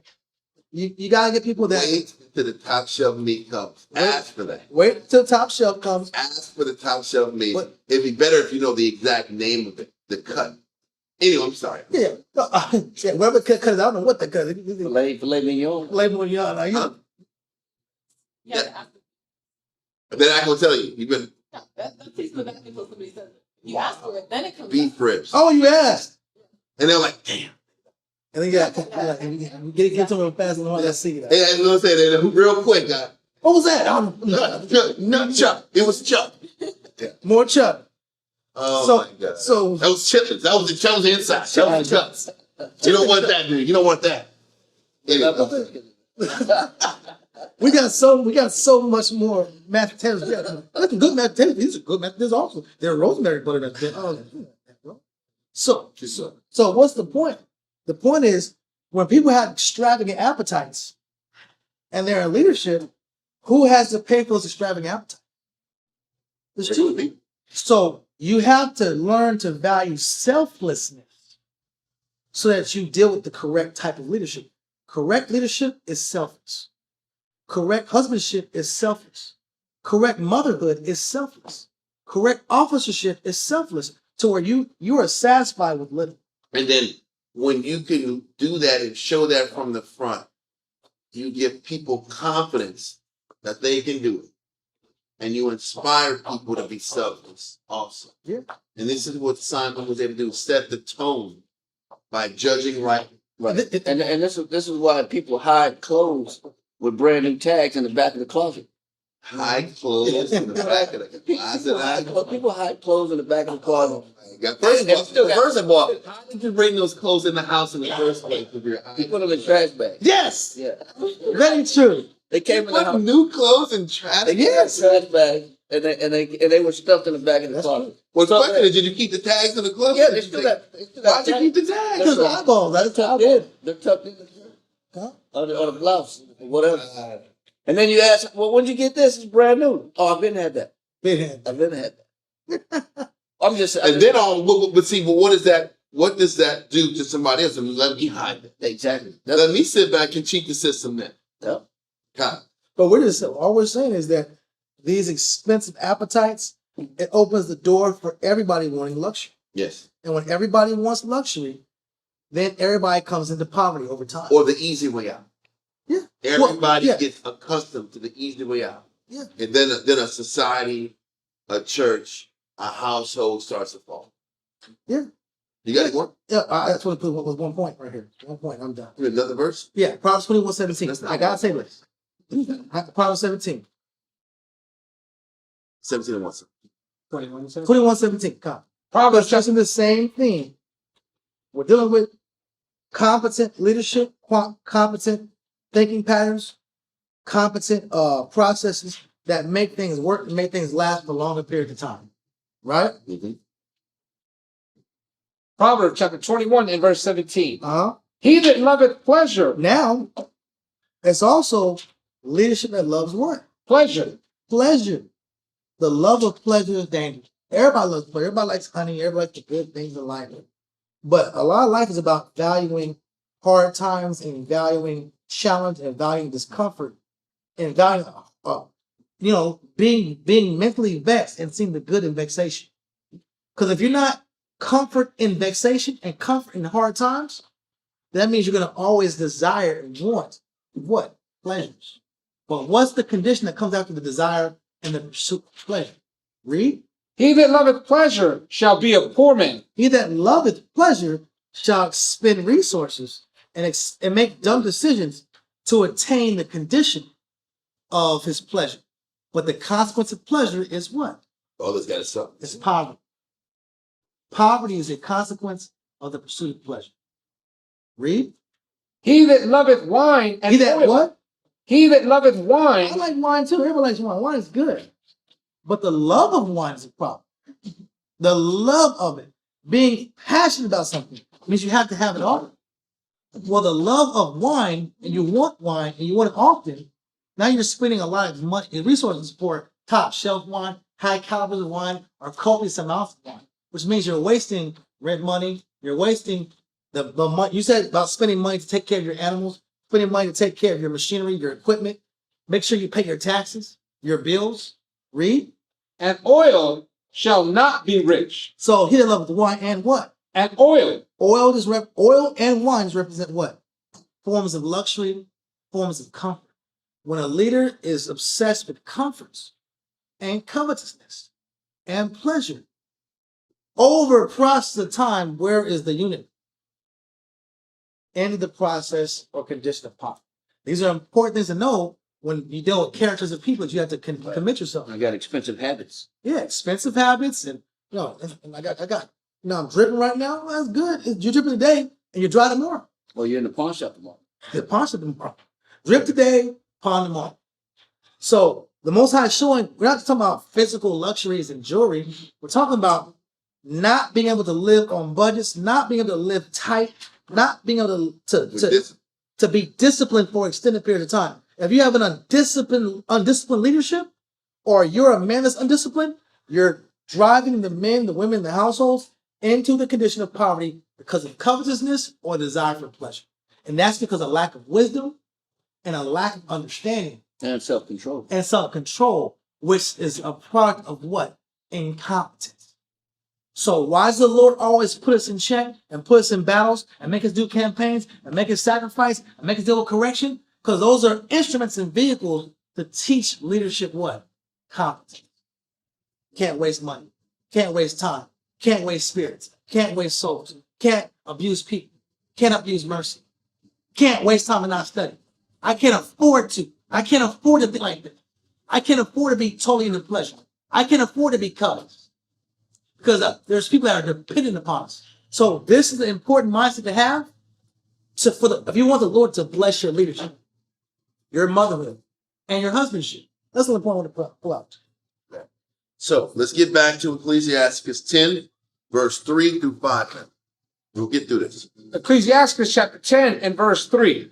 An unwise king destroyeth his people, but through the prudence of them which are in authority, the city shall be inhabited. So once again, through prudence, discipline, and control, the city can be inhabited and thrive.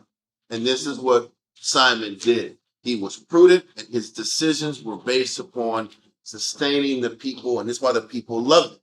We talked about earlier how he took over Joppa. He wasn't just taking over cities and areas just to take over cities and areas. He took over Joppa. Joppa was a port city.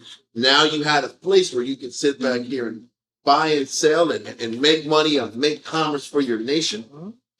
All his decisions were strategic for the betterment of your country.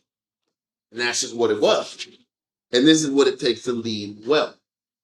Have you ever seen like I'm not going there because people want to think a certain way of me. Like, you ever seen China? Have you ever seen pictures of China online versus what they tell you?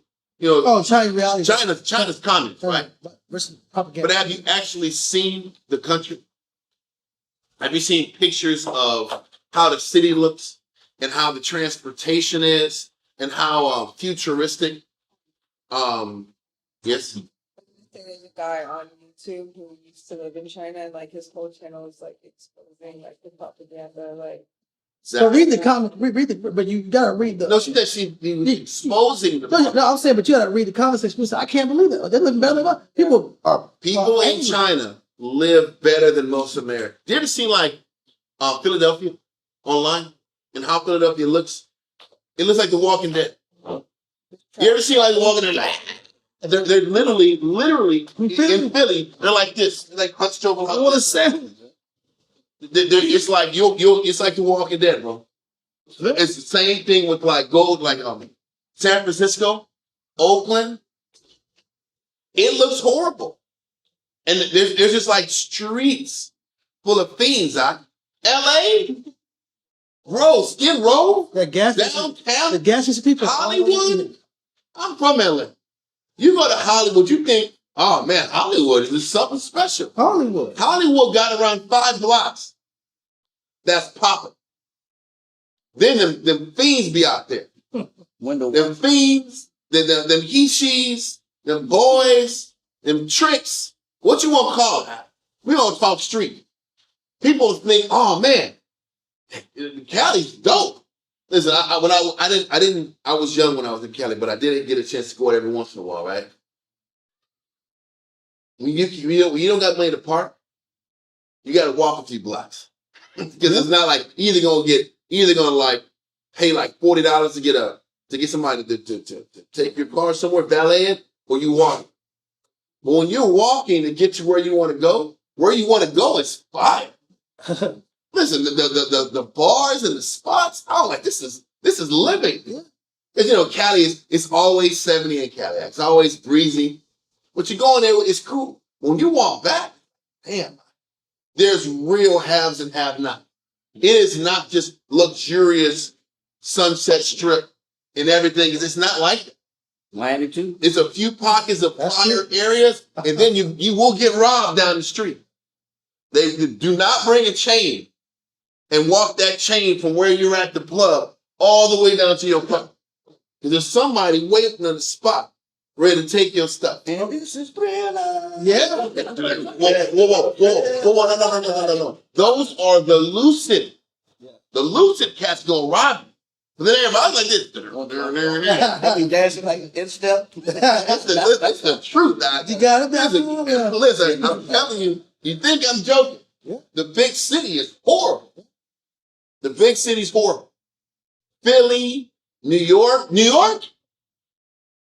On TV. Listen, bro, you go to New York, all those lights look cool. 2 blocks down the line is trash. I'm not even lying. Listen, even at Times Square, it's some cool spots in Times Square. Then there's some dudes trying to hustle you out your money at Times Square. Then you got guys that might mug you on Times Square. Don't look at the light. Listen, if you ever go to New York, do not look at the lights too long. Do not be up like this. Oh man, this is cool. Why is that? You're a mark. Now you're a mark. Now they're gonna come and try to hustle. They're gonna hit you. Because people in New York aren't looking at the signs on them. They've seen them signs for the last 1,800 months. There's no allure. They're like this. They're moving. When they catch somebody like this, So he was like the Alicia Keys stuff in New York, that euphoria. Oh, I'm in New York. let's say the big city. Nah, bro. Listen, it's a You got the camera hanging from your neck. brother. You out of there. They gonna get you. They will Yes. get you. Pickpockets, confidence men, Molly boy. stick up kids. Listen, this is real. This is the big city. People talk about Compton and Cali. No, the Marina Del Rey don't catch you slipping. What are you talking about? Hollywood, they gonna catch you slipping. Nobody even goes to Compton. Nobody goes to Compton. It's the city I'm from. Nobody goes to that place. Listen, even the Venice Beach, they gonna rob you. Just being honest with you. What's that? Look at your cake. They gonna catch you out. Listen, all I'm saying is, bringing it back to the point. Yeah. Man, it's nothing but crime out here. You sit back here and go to China, ain't no crime. You can actually relax and enjoy yourself out there, and nobody gonna mess with you. How about Russia too? How about all these 5-letter organizations trying to sit back and push their influence on you? It's clean, it's orderly, and you can be yourself in these spots. But I believe in Korean propaganda. I do believe in I want to be over there hanging out. Korea's horrible. North Korea, I want to be over there. I don't want to hang out with King I ain't I've said nothing about North Korea. I didn't say anything about They that. said there was no propaganda here. I didn't say that country. I said China and Russia. I didn't say no North Korea. Hey, Dennis Boykin love North Korea. Oh, he did. He had a good time. He had a good time. Listen, how about South Korea? It's horrible. All the democratic countries, it's nothing but prostitution everywhere. And that's the truth. Where do you think this whole we're in Thailand thing is from? And what's that? Hangover, Yeah. Vegas. All these places are democratic countries. Malaysia. Yeah. And that's my point. It's all wicked. But they want to say the other places that are strict about their tradition is all wicked. It's not. Anyway, I don't even know how it got. All the point But it was about leadership. Yeah. It was about leadership, and it was about making sure that the decisions that the leader makes is for the benefit of the people. Yeah. If you are going to industrialize your natural resources, can the people get clean streets? Can they get clean public transportation? Have you ever been in the New York subway? Who's ever been in the New York subway? It stinks to hell. You don't even want to sit on the seats, do you? And you barely want to hold on to the damn things on the handle. If you know, you know. We sat there, went to the past. I'm like, it's New York. For my brothers in New York, I love you, but you know I'm telling the truth. You know I'm telling the truth. And this is not like a war's propaganda with you. You go in that subway, you're like, no, thank you. I got to get back. I do it. You got to do what you got to do. But it ain't life. It's some glamorous scenario. Am I right, sis? It ain't. It is not awesome. What's that?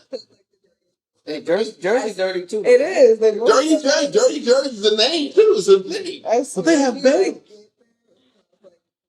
Yes, in the air. Yes, and then don't look in those little the subway tunnels.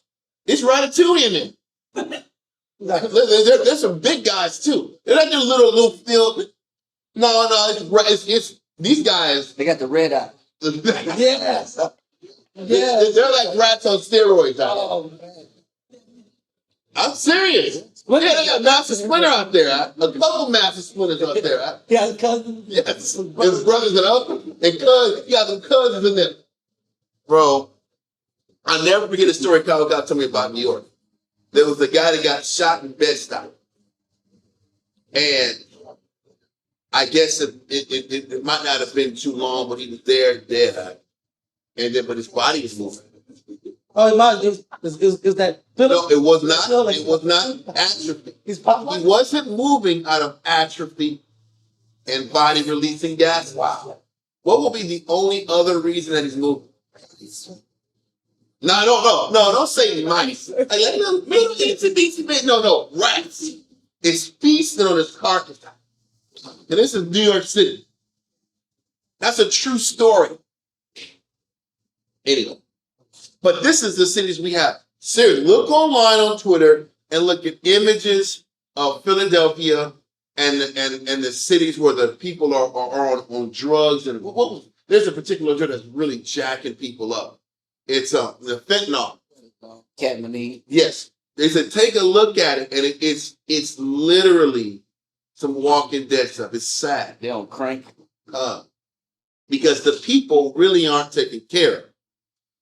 It's about, but then you'll go to the top end locations in Philly if they're luxurious. The top end, like the regular folks, are screwed over. Because you're paying $2,000 a month to live in 300 square feet. Yes, that's a real thing too. Apartment, And they call it micro house. micro living. Please, it's something.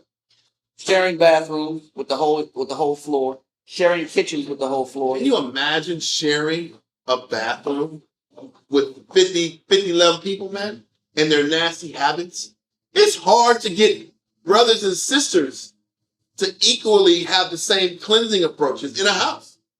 Am I right or wrong? Can you imagine women having to sit back here and sit on toilets where dudes are just missing the toilets? And you have to live like this forever in an apartment complex? And shared showers and all this craziness? This is insane. And that's New York. And people want to throw away their life to go to New York for that? And that's big city living? Just so you can get some damn slices of pizza in New York got? Some pizza slices out? What else is out there that's so special? Leave that. No, that's Chicago. Yeah.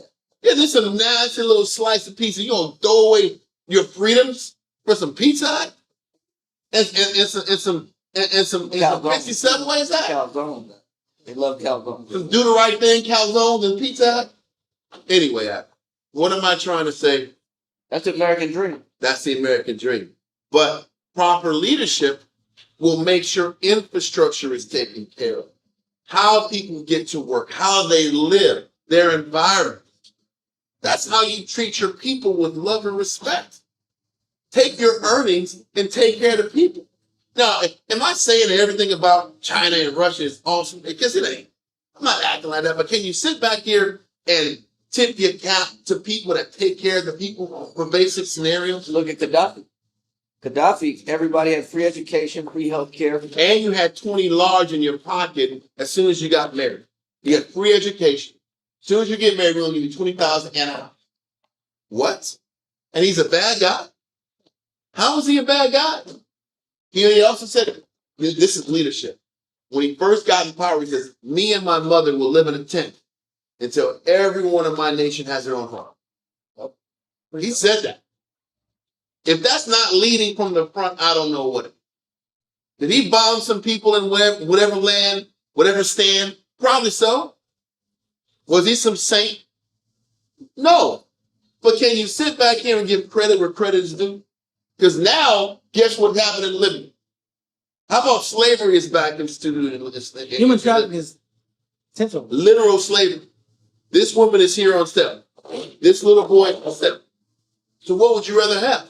A guy that gives your people free education, and if you have a specific educational skill set, they will send you to Europe and pay for your school. As long as you bring it back to your country. Ethiopia does that too. Yep. Hell, how about Cuba? They will sit back here and give you top-notch medical education. The only catch is you got to get 5 to 10 years of medical service in different third world countries. That's your pay. But you will get top of the notch health and medical treatment. Did they tell you? They don't even tell you that people go to Cuba to get top notch health services in the entire third world country. They don't tell you that. They said the service you get in Cuba rivals United States doctors and actually surpass them in a lot of ways.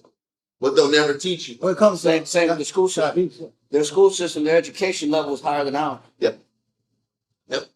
Listen, these are all truths that can't be denied if you do the research. And these are examples of the good you can do as a leader and how you allocate your sources, your resources, how you allocate your luxuries. You bring it towards you, or do you make sure that people can actually grow? The reason Cuba is so broke outside of the education is the sanctions, the massive sanctions. Anyway, let's bring it back to the point. We can talk about this all day. Let's go back to verse 4 now. Ecclesiastes. Ecclesiastes chapter 10 and verse 4. The power of the earth is in the hand of the Lord. But now we're going back into leadership, unwise leadership, selfish leadership, and good leadership. But what he's saying is whether the leaders are good or poor, the power of leadership is given from the Most High. The Most High is in control of the good leader or the bad leader. Read on. And in due time, he will set over it one that is profitable. And this is important. He said, whether it's the Israelites, whether it's all leaders on earth, he says, in due time, the Most High will uplift and bring up somebody who is profitable to who? To the nation. And this is what we all hope and pray for, is that we have leaders that profit the people more than they profit themselves. And at this time in history, we're going over with Simon, the Most High sent a series of leaders that were profitable to the nation. It's almost like, this is a lesson in brother. The Most High will start to increase the blessings based on the what? On the succession of good leadership. It's not just one guy that's going to do it all. It's a succession of good leadership that the Most High ends up sitting back here and honoring longer term blessings. Back in the day, we kept failing because we couldn't get a consistent chain of leaders that looked after Israel. It was a good leader, a bad leader, a good leader, a bad leader, a good leader, two bad leaders, one good. You can't Gain any traction. gain any spiritual traction with that scenario. But in all sense, can we sit back and hope and pray that the Most High gives us a succession of good leadership so that the Most High, we can break through this pattern of good and bad, good and bad, good and mid, good and mid.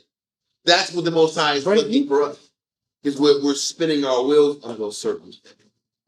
Okay, let's continue. Verse 5.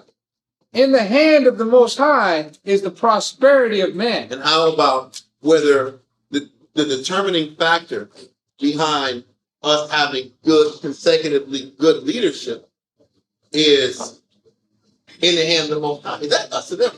That's the name. Easy. Anyway, okay. What the Most High is saying is, whether the Most High gives us a succession of strong leadership or not, it's still in the Most High's hands to determine if he feels that we're ready for the bigger blessing. It's up to him. Read on. And upon the person of the scribe shall he lay his honor. But the Most High is laying his honor on the individual who is committed to the book and committed to the development of the people with the book. The honor comes to him. And this is our responsibility to make sure the flock is taught, developed, and worked. Okay, let all that go. And let's now go to verse 5 in 1 Maccabees 14. So 1 Maccabees chapter 14 and verse 5. 1 Maccabees chapter 14 and verse 5. And as he was honorable in all his acts. So this is talking about Simon. In all of his decisions, how he moved, how he carried himself, he was honorable the entire time. His intention was pure the entire time, and his focus was on the development of the people the entire time. Read on. So in this, that he took Joppa for a haven, and made an entrance to the isles of the sea. So once again, he's saying all of his decisions benefited the body, even in the taking of Joppa, which was that seaport. He took the seaport so the nation can be sustained. It has been a long time since Israel had naval capability. When was the last time you hear of Israel having a navy? Solomon. That's it. Solomon was in power when? Pre-700s? BC? So 600 years since we had any kind of naval capability. That's whack. So now Simon is creating endeavors to open the door to have a navy and to open up shipping venues and other ways to make income. But that was for the benefit of what? The nation. Creating jobs, creating opportunities, creating greater stability financially. So once again, all of his moves are working out because one, the Most High decided to work it out. And the Most High decided to open up these opportunities to bless it. Okay? Read on. And enlarge the bounds of his nation. So it also enlarged the boundaries. We expanded out. We got stronger. We got more potent. And the Most High honored our move. I have to go back one time. Go to verse 53 in 1 Maccabees 13. I jumped this verse. 1 Maccabees chapter 13 and verse 53. And when Simon saw that John, his son, was a valiant man. So now, John, this is the first time you read about John Hyrcanus. John Hyrcanus ends up being the next leader that takes over after Simon dies. Okay? So now John Hyrcanus is showing himself and he's building himself up from the bottom. And he has to sit back here like everybody else is. The son can't just take, he can't sidestep his development. The son shows that he's valiant in war and he can be trusted and depended on to handle responsibilities. And he's starting to show this, and he earned the captainship of his father, just like Simon had to earn the captainship of his brothers, Judas. He showed leadership. Judas put him up into a captain position, and then Simon became Jonathan's right-hand advisor. And then Simon became the top dog, and now his son is following in his footsteps. Okay? Read verse 53 again. Verse 53. And when Simon saw that John, his son, was a valiant man, he made him captain of all the hosts, and he dwelt in Gaza. Gaza is Gaza. So Gaza was a location that they took over and they commandeered, and they let Israelites take over that region. His son was over the maintenancing of that area while Simon went back to Jerusalem and managed the affairs there. So now we're back in the verse 5. Read verse 5 again in 1 Maccabees 14. 1 Maccabees chapter 14 and verse 5. And as he was honorable in all his acts, so in this, that he took Joppa for a haven. So on top of getting Gaza, which is on the coast of present-day Israel, he takes Joppa too, which was that port city, which is super important. People don't understand. I don't know if you guys noticed, but like the Long Beach port is controlled by China. It's owned by China. Did y'all know that? Listen, even the nations understand the importance of ports. Hell, Chinese own a few significant ports even in Mexico.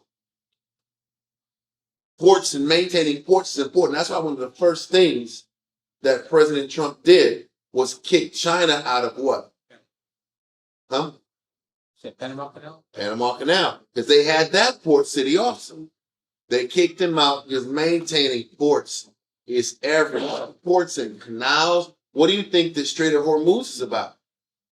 In Iran. Fighting to have control and access to waterway ports or pathways to get to ports. If you can't control the port, you got to control the passage to get to the port. So having ports and access to ports is what you need to economically build your nation. They say one oil tanker that passes through the Strait of Hormuz, in order to get that amount of oil transferred by land, it would take 17,000 train cars. Yeah, That's how much oil one oil tanker carries. So you're able to multiply your commercial ability in trade when you have those port cities. but how? Because you're cutting costs. Yep. Everything's about cutting costs, and it's cheaper. It's cheaper to do that than sit back here and blow this money on cars. It's the same thing with Russia. That's why they blew up Nord Stream. Nord Stream sent liquefied gas through pipeline.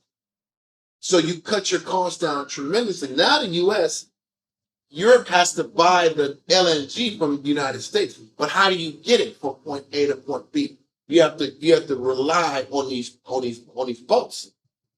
The shipping containers, they have to like have these special machines or these on top of the actual boats and ships to get it open. They've got to stay refrigerated at a certain temperature.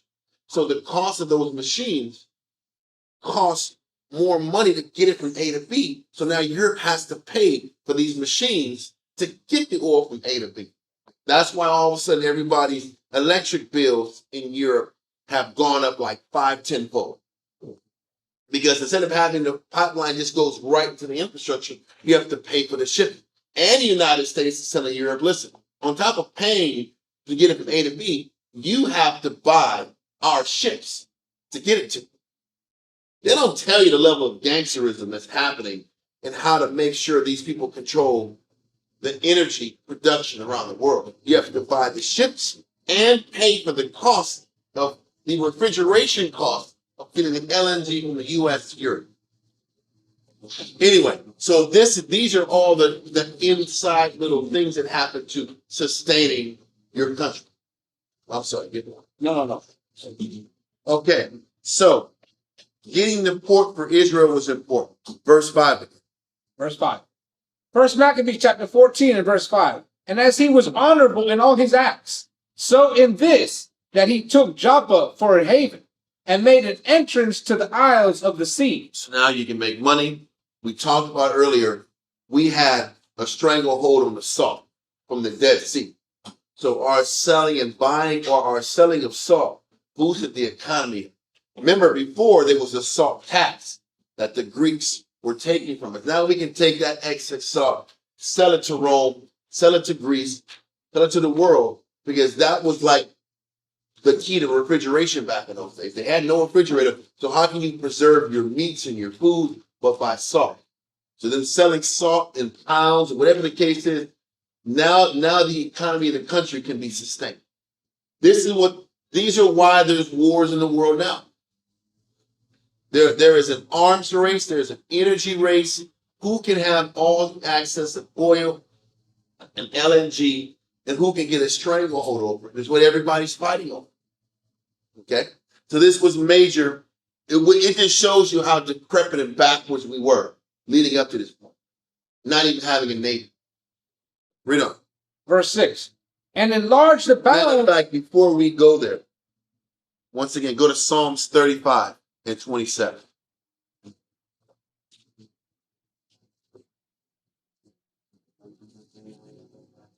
Psalms 35, 27. Psalms chapter 35 and verse 27. Let them shout for joy and be glad that favor my righteous cause. Yea, let them say continually, let the Lord be magnified, which had pleasure in the prosperity of his servants. Listen, the truth is this, before we gain the prosperity that the Most High wants to give us, we have to continually show the Most High that we're to shout for joy, be glad, and value and favor the righteous cause. This is important. Read verse 27 again, because if you read it from the back to the front, he says the Most High has listen, the last part of verse 27 says he has pleasure in the prosperity of his servants, right? People will see the prosperity and say, yeah, the Most High is about having prosperity for us. But he only wants to bring the prosperity to us once we embrace this mindset. Read verse 27 again from the top. Verse 27. Let them shout for joy and be glad that favor my righteous cause. Thing is this, you have to show the Most High that you favor his righteous cause, whether you're gaining something out the deal or you're losing something out the deal. Do you favor judgment? Do you favor judgment? Do you favor maintaining integrity? If you can shout for joy and through your life show that the only things that matters is pleasing the Most High and favoring that righteous cause, then what? Let them say continually. Yet let them say continually. Sorry. Yea, let them say continually. Let the Lord be What magnified. does this mean? Are we prepared to consistently say, let the Most High's way be the predominant way? Whether we get what we want or not? That's what kills us. People can say, let the Lord be magnified when you got a nice little whip out in the damn garage, or you got some money in your pocket. Then it's easy to say, let the Lord be magnified. But can you say it when it's not working out? When the things you want you're not getting, and all you got to find value in is wisdom and spiritual lessons? Do we say let the Lord be magnified when all you got to learn is about more discipline? When the lesson is more long suffering? And the lesson is humility? And putting yourself last, can you love that? If you do, read on. Which hath pleasure in the prosperity of his servant. Most High wants to see you come up. Once you show that the only thing that matters is him being magnified. And this is what's happening. I keep saying, what's happening with Simon is accumulation of suffering and spiritual lessons and being proven. So what you're saying is that the Most High loves watching us succeed, but not until we know how to make him priority. Listen, we've gone through this over these last few months about all the times they were down to 2,000 people who gave a damn about the Lord. Remember? It was multiple times. It was 2,000 men or less were the only ones that believed, and everybody else was following that pro-Greek faction.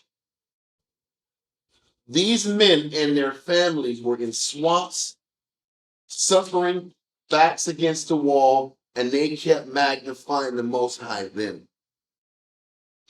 After 26, don't forget, the Maccabean sons and Mattathias had been on the run for 26 years.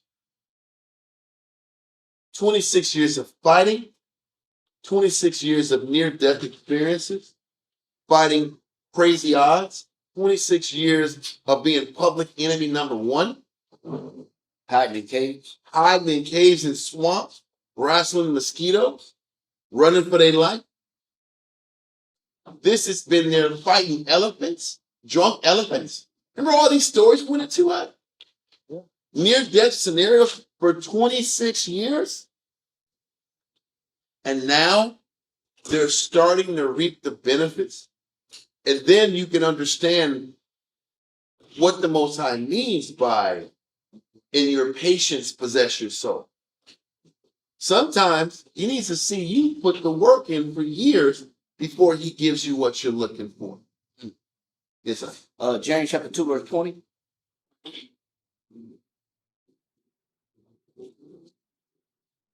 And I like going into this because the timetable of the Most High finding joy in your prosperity is where we're detached.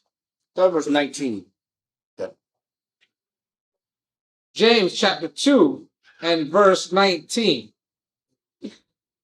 Thou believest that there is one power. A lot of people believe in one God. A lot of people believe it's one God. A lot of Arabs believe it's one God. A lot of people believe it's one God.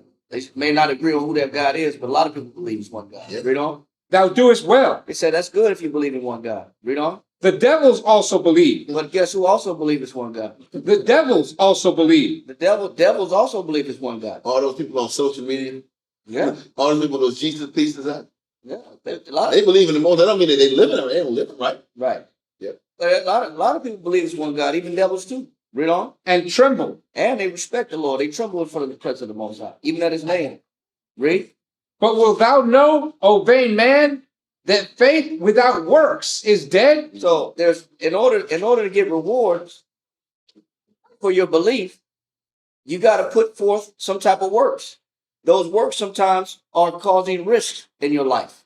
Sometimes your life is in risk or in harm's way, like we read about in Simon, like we read about in Maccabees. There's a risk, then there's a reward. What we want is the reward without the risk. But the way the Most High established faith, if you believe in him, you got to be willing to put the risk up first. And then wait and be patient and get the reward later. Read. Was not Abraham our father justified by works? It says, what wasn't Abraham justified by works? You know why it says that Abraham was justified by works? Because there wasn't a law written down at the time that Abraham had to follow by. The law came 430 years after Abraham by way of Moses. So he just had to go off of what the Most High told him. And obedience. Being obedient. Yeah. And listen to what he was told. Read on. When he had offered Isaac, his son, upon the altar. So who had to be at risk? Whose life was at risk? Isaac's life was at risk. Yep. And you know why? You know why the Most High put Isaac's life at risk? Because the Most High needed proof. The Most High needed validation and proof and evidence that Abraham believed. Read on. Seest thou how faith wrought with his works, and by works was faith made perfect? It says by what? It says by faith. By works was faith made perfect. So just because you have faith, your faith doesn't mean it's perfected until you back it up with some what? Works. With some works. Your works have to perfect your faith.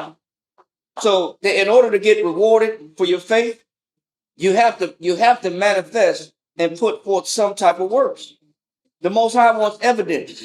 The Most High needs to see some type of commitment, some type of sacrifice to back up your faith. In order to get the reward, it has to be a risk. Read on. And the scripture was fulfilled, which saith, Abraham believed the Most High, Go ahead. and it was imputed unto him for righteousness. Read.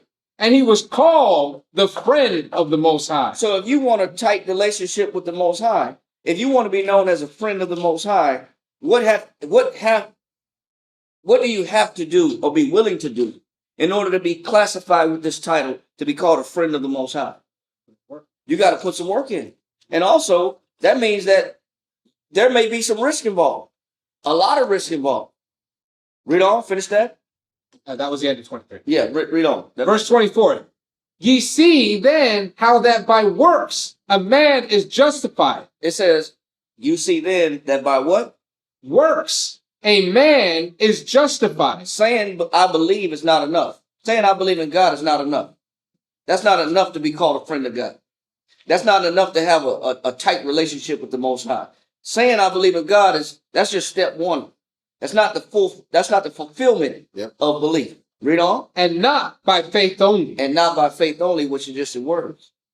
The Most High needs evidence. What Simon has been doing and the Maccabees doing, the Maccabees have been putting in a lot of works and a lot of sacrifice in order to reap the reward that they're getting now by having independence as a nation, rooting out evil, having commercial trade set up, being able to establish their own schools and their own laws and their own communities. That took a lot of sacrifice.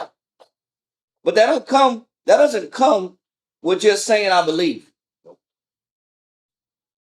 You don't get to this point where you got shipping, you got trade, you got control over shipping channels and trade just by saying I believe. The Most High don't give us this independence and this freedom and liberty with just saying I believe. It's not enough. So the evidence is there. He's laying the foundation of what it takes to get the Most High to bless you. And what kills us, the scripture says, be not weary in well doing. That's what kills us. We think there's an expiration date and how long you got to do good before you see the result. But a lot of times the Most High wants us to make a decision, and it doesn't matter how long you got to wait. You're just going to do right for right's sake or right's sake. Serving the Most High, and that's what He wants to see in us. And then once that decision is made, you know the turning point of this Maccabean story was after Judas died, and everybody scattered. Remember? Right. And then everybody, it was like a public manhunt for everybody that was with Judas, and that was when they all decided we can't run from this. Jonathan, be our leader. We got to ride this out to the end because there was no more escaping. A lot of times we run from our battle. We run from our destiny. We run from what we're called to be until there's no more real estate to run at. Nowhere to run to. Then you got to sit back here and sink or swim. And Jonathan is a minute, and it was just 2,000 dudes. And with 2,000 men, they completely reversed the course of Israel's situation. It just took 2,000 dedicated men, or men who decided to be dedicated. Because those 2,000 men were scared as hell. Remember that? After Judas died, they all went in a separate direction. And Moses said, no, I love them enough. I'm not going to let them run and hide. I'm going to force them to come back. Remember that? Remember, it was countless times. It was 2,000 dudes. Everybody else was at home. And then when they heard the victory horns, everybody got courage. Everybody's got courage and fought the enemy. This happened constantly. But the lesson is, you can only run so long until you finally accept what you were called to do and called to be. And then once you finally accept who you are and what your calling is, are you going to put the works in to back up who you are and who you were supposed to be? And once you make that decision and who you are is equal to what your works produce, then you see your blessing. Then the Most High can actually defend you and you see the reward of it. So think about this. In that 26 years of wars, and I don't have a quantified time, how many wars and how long were we fighting, but we weren't 100% sure we were going to go to the end in the war? They were fighting, hopefully that it would stop. Think about this. They were fighting for many years, hoping that eventually this will end.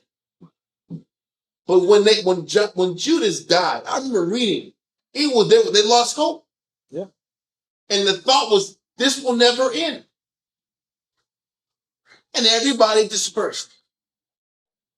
Until the Most High forced them back and made them decide, well, it doesn't matter. That we're going to die. We're going to all die trying. Yeah. It's better that we die trying than sit back here and try to escape the Most High's hand that's on us.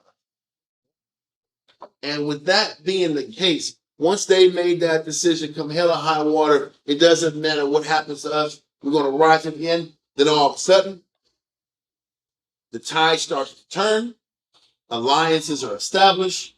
We started carving out strongholds little by little. And now you look up, voila, 1 liter later, now we have our own ports.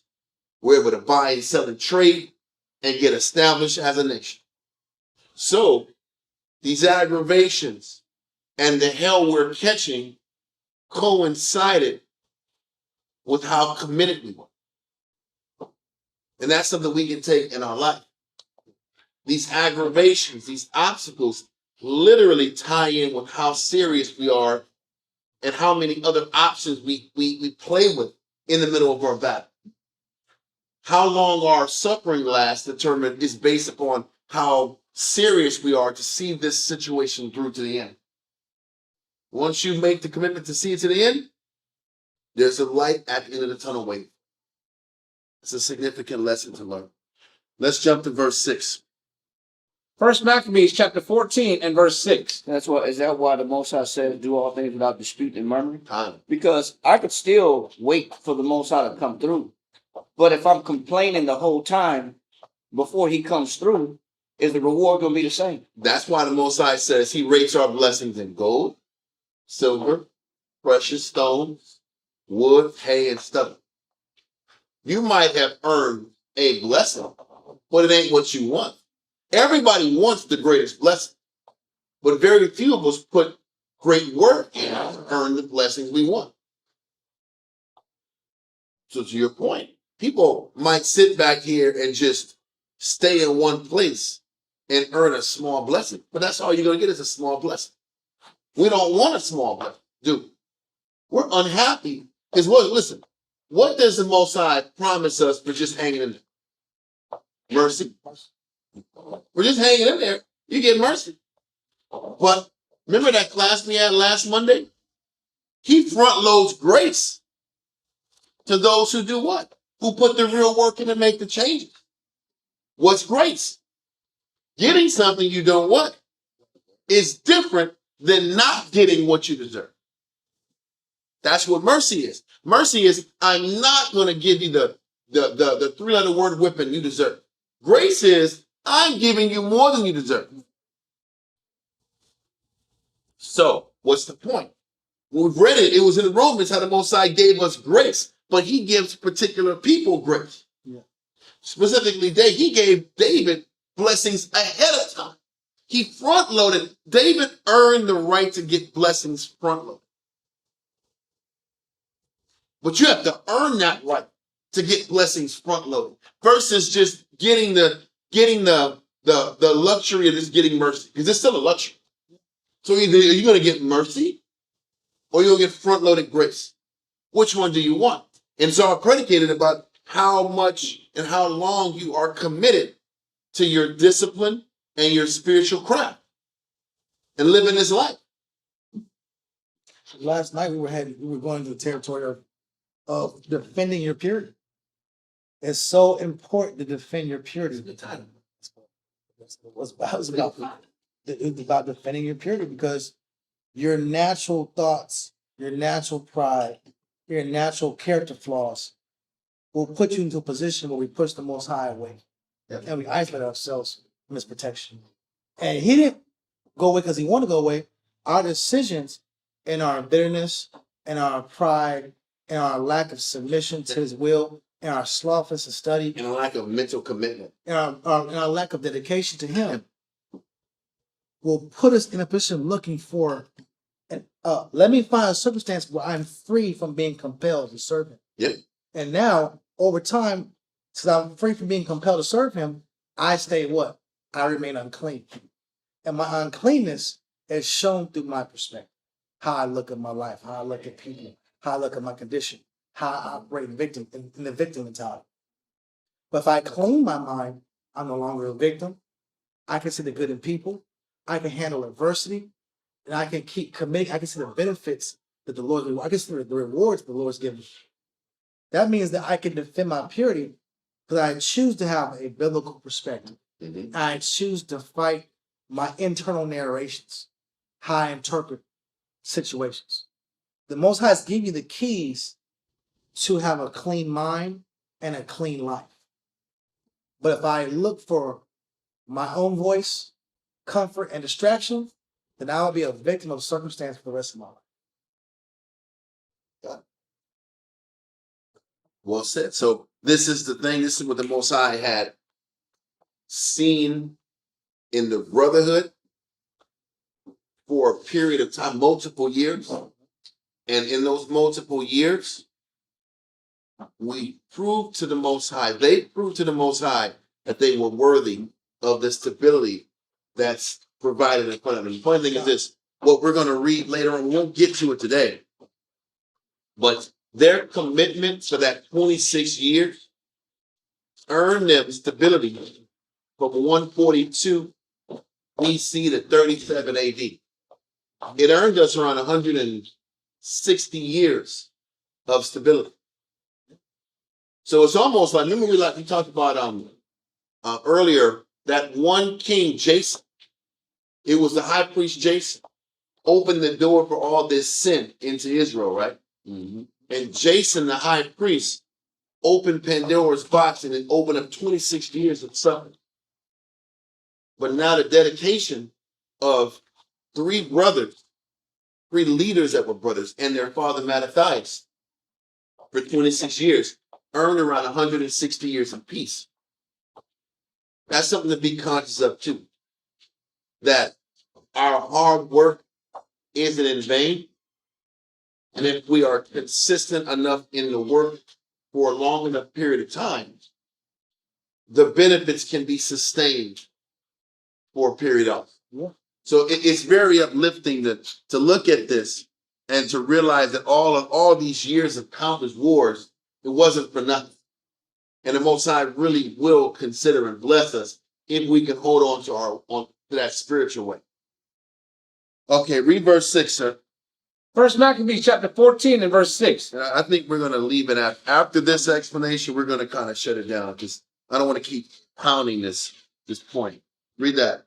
And enlarged the bounds of his nation and recovered the country So he says, also on top of getting Joppa and Gaza, he reestablished the borders of the nation. And if we're going to look at these maps, the borders of Israel at around 142 BC, they almost got back to the borders that David and Solomon had. Okay? So once again, living right, doing the right things, this is what being restored looks like.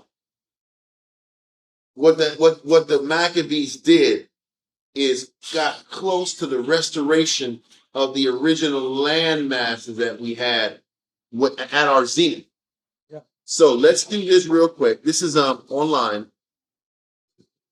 This is a picture of David's kingdom that was talked about in 2 Samuel. Now you'll see Judah and Israel, the northern and southern kingdom, that's obviously under control by David. Then you'll see Moab and Edom, which they still had their sovereignty, and Aram, which was the Syrians. They had their sovereignty, but they were our vassals. So the kingdom of Syria, the kingdom of Moab, the kingdom of Edom, and the kingdom of and Ammon. All those individuals paid us finances and gave us resources and helped sustain the kingdom. This was Israel at their peak. And take a good look at it.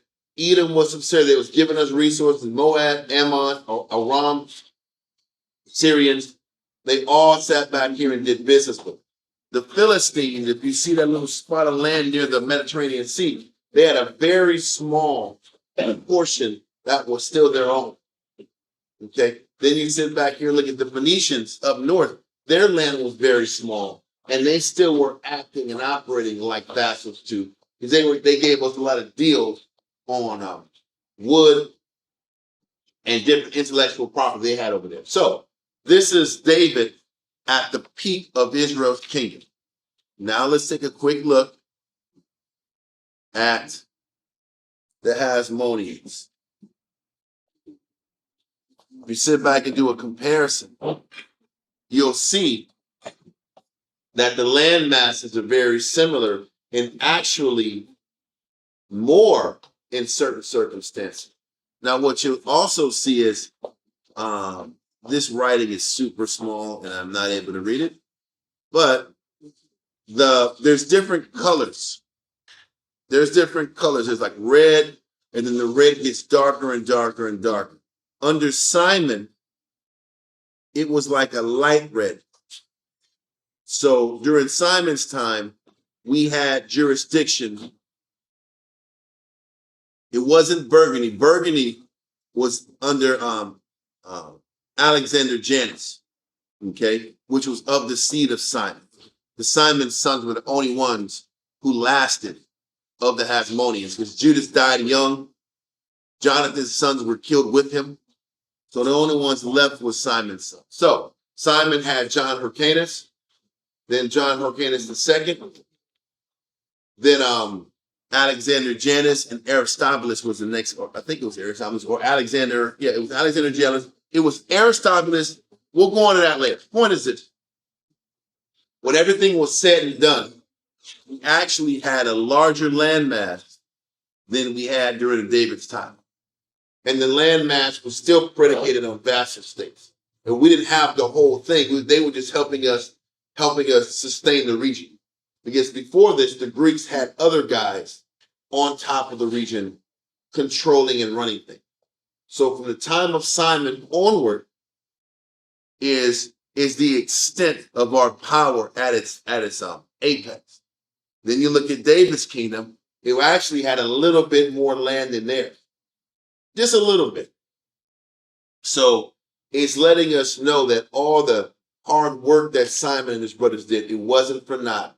And the Most High gave us the opportunity to keep expanding and growing. Once again, the map on the right is bigger than the map on the left. The map on the left, it actually shows you a greater landmass, because that little waterway in the middle was that same big waterway on the right. You see how that land in David's time, it was wider and thicker. So we had more power during David's time, but Simon and his sons had a great run and gave us a lot of stability. And just an explanation that the Most High can allow us to get back on top. We can regain what we've lost as a nation if we're humble and we're dedicated and we show the Most High that the only thing that matters is the nation, your people, and their growth. Yep, we want to read a verse on that. It's a great point. Psalm 33. Psalm 33, start at verse 13 down to like 19, real quick. Psalm chapter 33 and verse 19. Start at 13. 13. Psalms chapter 33 and verse 13. The Most High looketh from heaven. It says, just like the Most High was looking down from heaven during the time of the Maccabees, who do you think is looking down from heaven now? Most High. The Most High. It's the same Lord. It's the same power looking down from heaven today. That was looking down from heaven on the Maccabees. Read. He beholdeth all the sons of men. And he's watching how we conduct ourselves. You know? From the place of his habitation, he looketh upon all the inhabitants of the earth. So the Most High has a clear view of every single people on the earth. Read on. He fashioneth their hearts alike. Go ahead. He considereth all their works. He said he's looking at everybody's works. Read on. Well, can I say something real quick? Read verse 15 again. Verse 15. He fashioneth their hearts alike. What does that mean? When he fashions their hearts alike. Is everybody a clone? No. So how does he fashion their hearts alike? Like everybody has equal weaknesses and strengths that they have to overcome. Why do I say that? Because some people lie to themselves to say, man, this person has a fair advantage over me. This person don't got to deal with this deep. This person don't got to deal with this. Well, look where I come from. Look, I'm a rose that came from the concrete. They'll come for all these stupid Tupac analogies out there. And listen, those are real excuses. You didn't went through the pain I went through. You smile because you black. Like, oh, okay, thanks. People use it all the time, and right or wrong. What does the Most High say? He said, we're all fashioned alike. Everybody has their pros and cons, strengths and weaknesses. Everybody is equal. So there's no more funny lies you can say to justify why your life is just, you go through the trials of Job, but somebody else got it easy. No, everybody's life is fashioned equally and fairly. I'm sorry, gotta bring that out. God. Read on. He considereth all their works. Go ahead. There is no king saved by the multitude of a host. Just like you can invest into Raytheon, you can invest into Halliburton, you can invest into Exxon. now these other weapons manufacturers. Oh, okay, Boeing. Those drone manufacturers. Yeah, drone manufacturers. You know, you can have all the weapons. You can. I heard even now that they're talking to Ford dealerships and Chevrolet dealerships to use their plants. To use their plants to make drones now. And of course, these car manufacturers are more than happy to make drones because that's a guaranteed sale from the government. What am I paying on rent? Right, but the cars you make, people may not buy them. You might make 100,000 cars, but only sell 10,000. But if you make them drones, that's a guaranteed paycheck from the government. That's guaranteed. But you can make drones, you can do it all these things. He said, but there's no what? It says, there is no king saved by the multitude of a host. You can have the greatest army in the world. Doesn't mean anything to the Most High. Read on. A mighty man is not delivered by much strength. It says a mighty man is not delivered by what? Much strength. It don't matter how strong you are, whether you're economically strong, militarily strong, or you got numbers behind you, you got population behind you. Read on. A horse is a vain thing for safety. Or you got tanks. You got surface to air missiles. It don't matter what kind of missile systems you carry. Read on.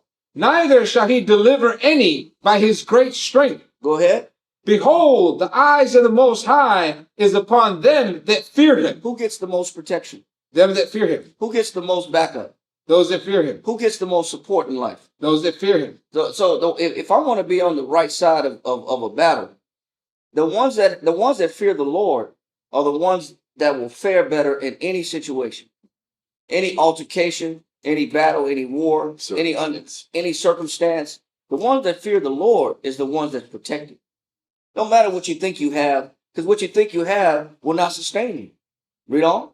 Upon them that hope in his mercy. It says you got to have hope in what? In his mercy. So, and that mercy may take a long time. Your situation may stink for a very long time, but you can't lose hope in his mercy. Read on. To deliver their soul from death and to keep them alive in famine. And to keep them alive in what? In famine. We got to remember this because it's being projected that a famine is on the way. All that Strait of Hormuz stuff is coming up and it's going to bite us in the tail. Because people are so focused on oil, they're not focused on petroleum products.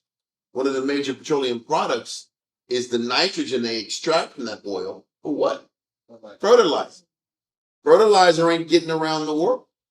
So there's going to be a worldwide famine that will eventually touch us. That's facts.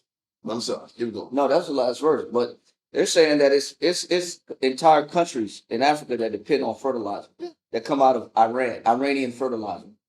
And that these countries in Africa will starve to death by the millions. And that's including us too. We're not exempt from not needing fertilizer. The only thing about the United States is that it's going to hit them a little bit later than everybody. But it's going to hit everybody. Everybody will be affected. It's not about fear mongering. It's about understanding that we're getting closer to him. And it is advantageous for us to cleave to the Most High. It's always been advantageous, but more now than ever. That's it. Listen, that's perfect. We're going to leave it at that, y'all. We're going to send our prayers to the Most High, give him his praise. And we'll continue this class next week. Imagine, upon y'all, Stand and face Yerushalayim. Yes, sir.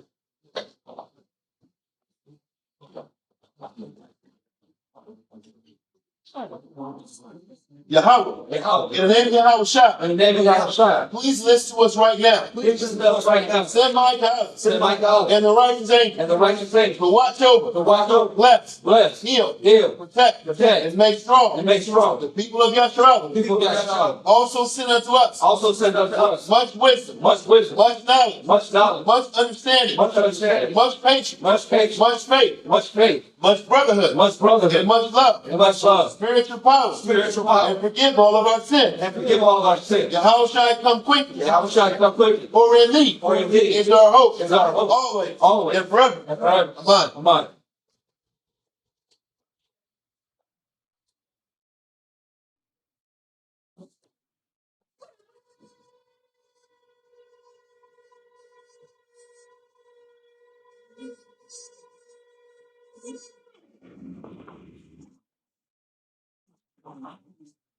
Barakatah Yahweh B'Shem Yahshua, Barakatah Yahweh B'Shem Yahshua. Ha'awa'ah, Nefelah Nahwa, Blessed are you, Yahweh, in the name of Yahweh Shah, that gives us the law. Barakatah Yahweh B'Shem Yahshua, Barakatah Yahweh B'Shem Yahshua. Ha'awa'ah, Nefelah Nahwa, Award, Lawa'ah. Blessed are you, Yahweh, in the name of Yahweh Shah, that gives us the light to see. Barakatah Yahweh B'Shem Yahshua, Barakatah Yahweh B'Shem Yahshua. Ha'awa'ah, Nefelah Nahwa, Korah, Blessed are you, Yahweh, in the name of Yahweh Shah, that gives us the ram for to call the people.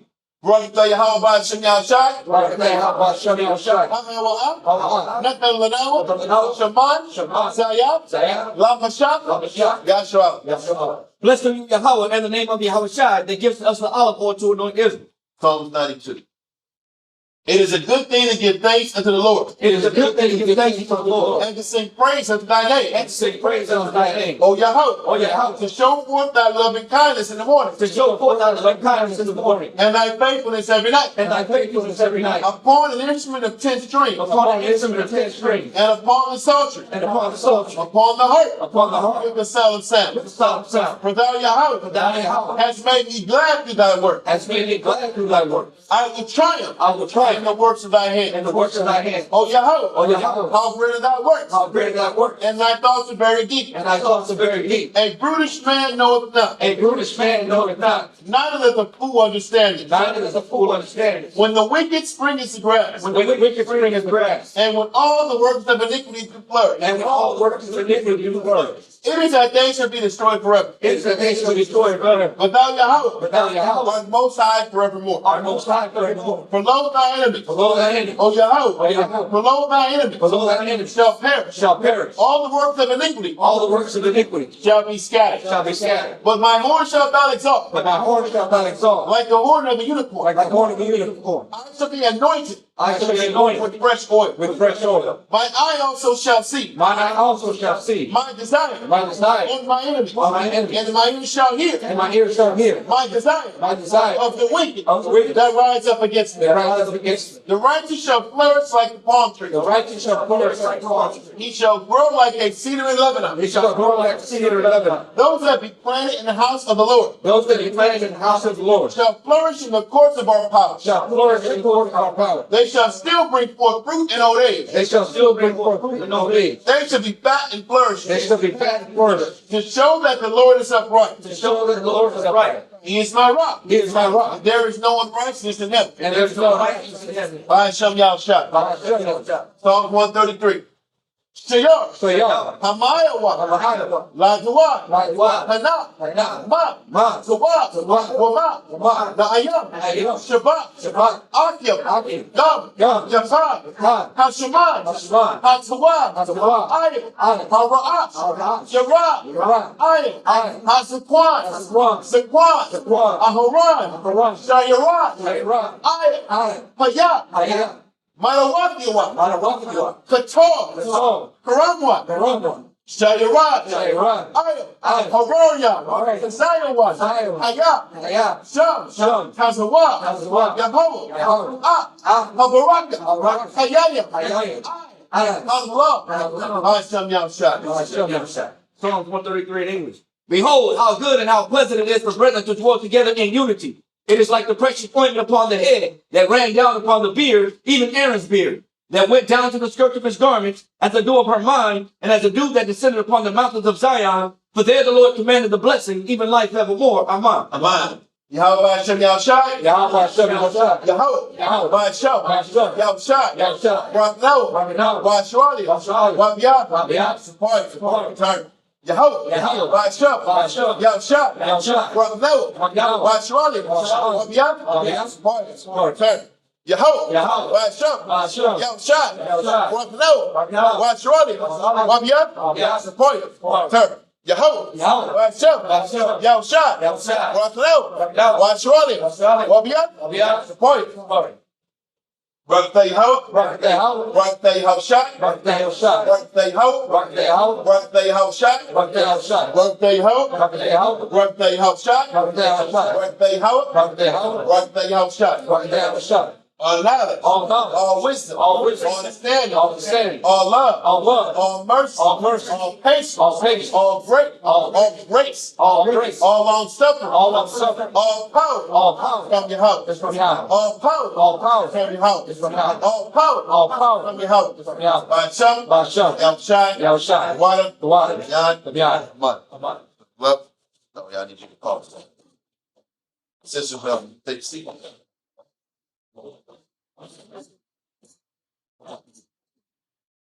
Saluting out in the heavenly order. Yahweh, or Yahweh Shai, Boker Yashala, men of Israel, Muslim, Barak, Yahweh, Kum Yashala, Kum Yashala, Kum Yashala. At the top, turn and face the sisters. Sisters, please stand. Mom Shabbat. Stay there, Zion. Stay there and leave your sister. Stay there. Stay there. Saluting out the daughters of Zion, men of Israel, Muslim, Barak, How small the fan by Hashem Yahushua. Make sure you say what you just or said. Shalom. We You know I did? You got it? yeah. We just pray that the Most High in Christ will watch over and bless you. And it's a holy kiss, meaning it's a holy salute. Okay, to the brothers and the sisters. Brothers and sisters. We have detailed translations here, so we're not talking some Mumbo walla jumbo. walla mumbo jumbo It's Hebrew. tongue stuff. All right, just want to make sure we're clear. All right, Israel coming through. We're gonna shut down class. We'll be having class available on Monday, but you got to salute us out. Okay. All right. That's what That's time. Dismissed. Fall out. I messed that up. I know. Son Israel, come on, tuning in. I dropped the ball on that salute thing. Y'all take care, y'all.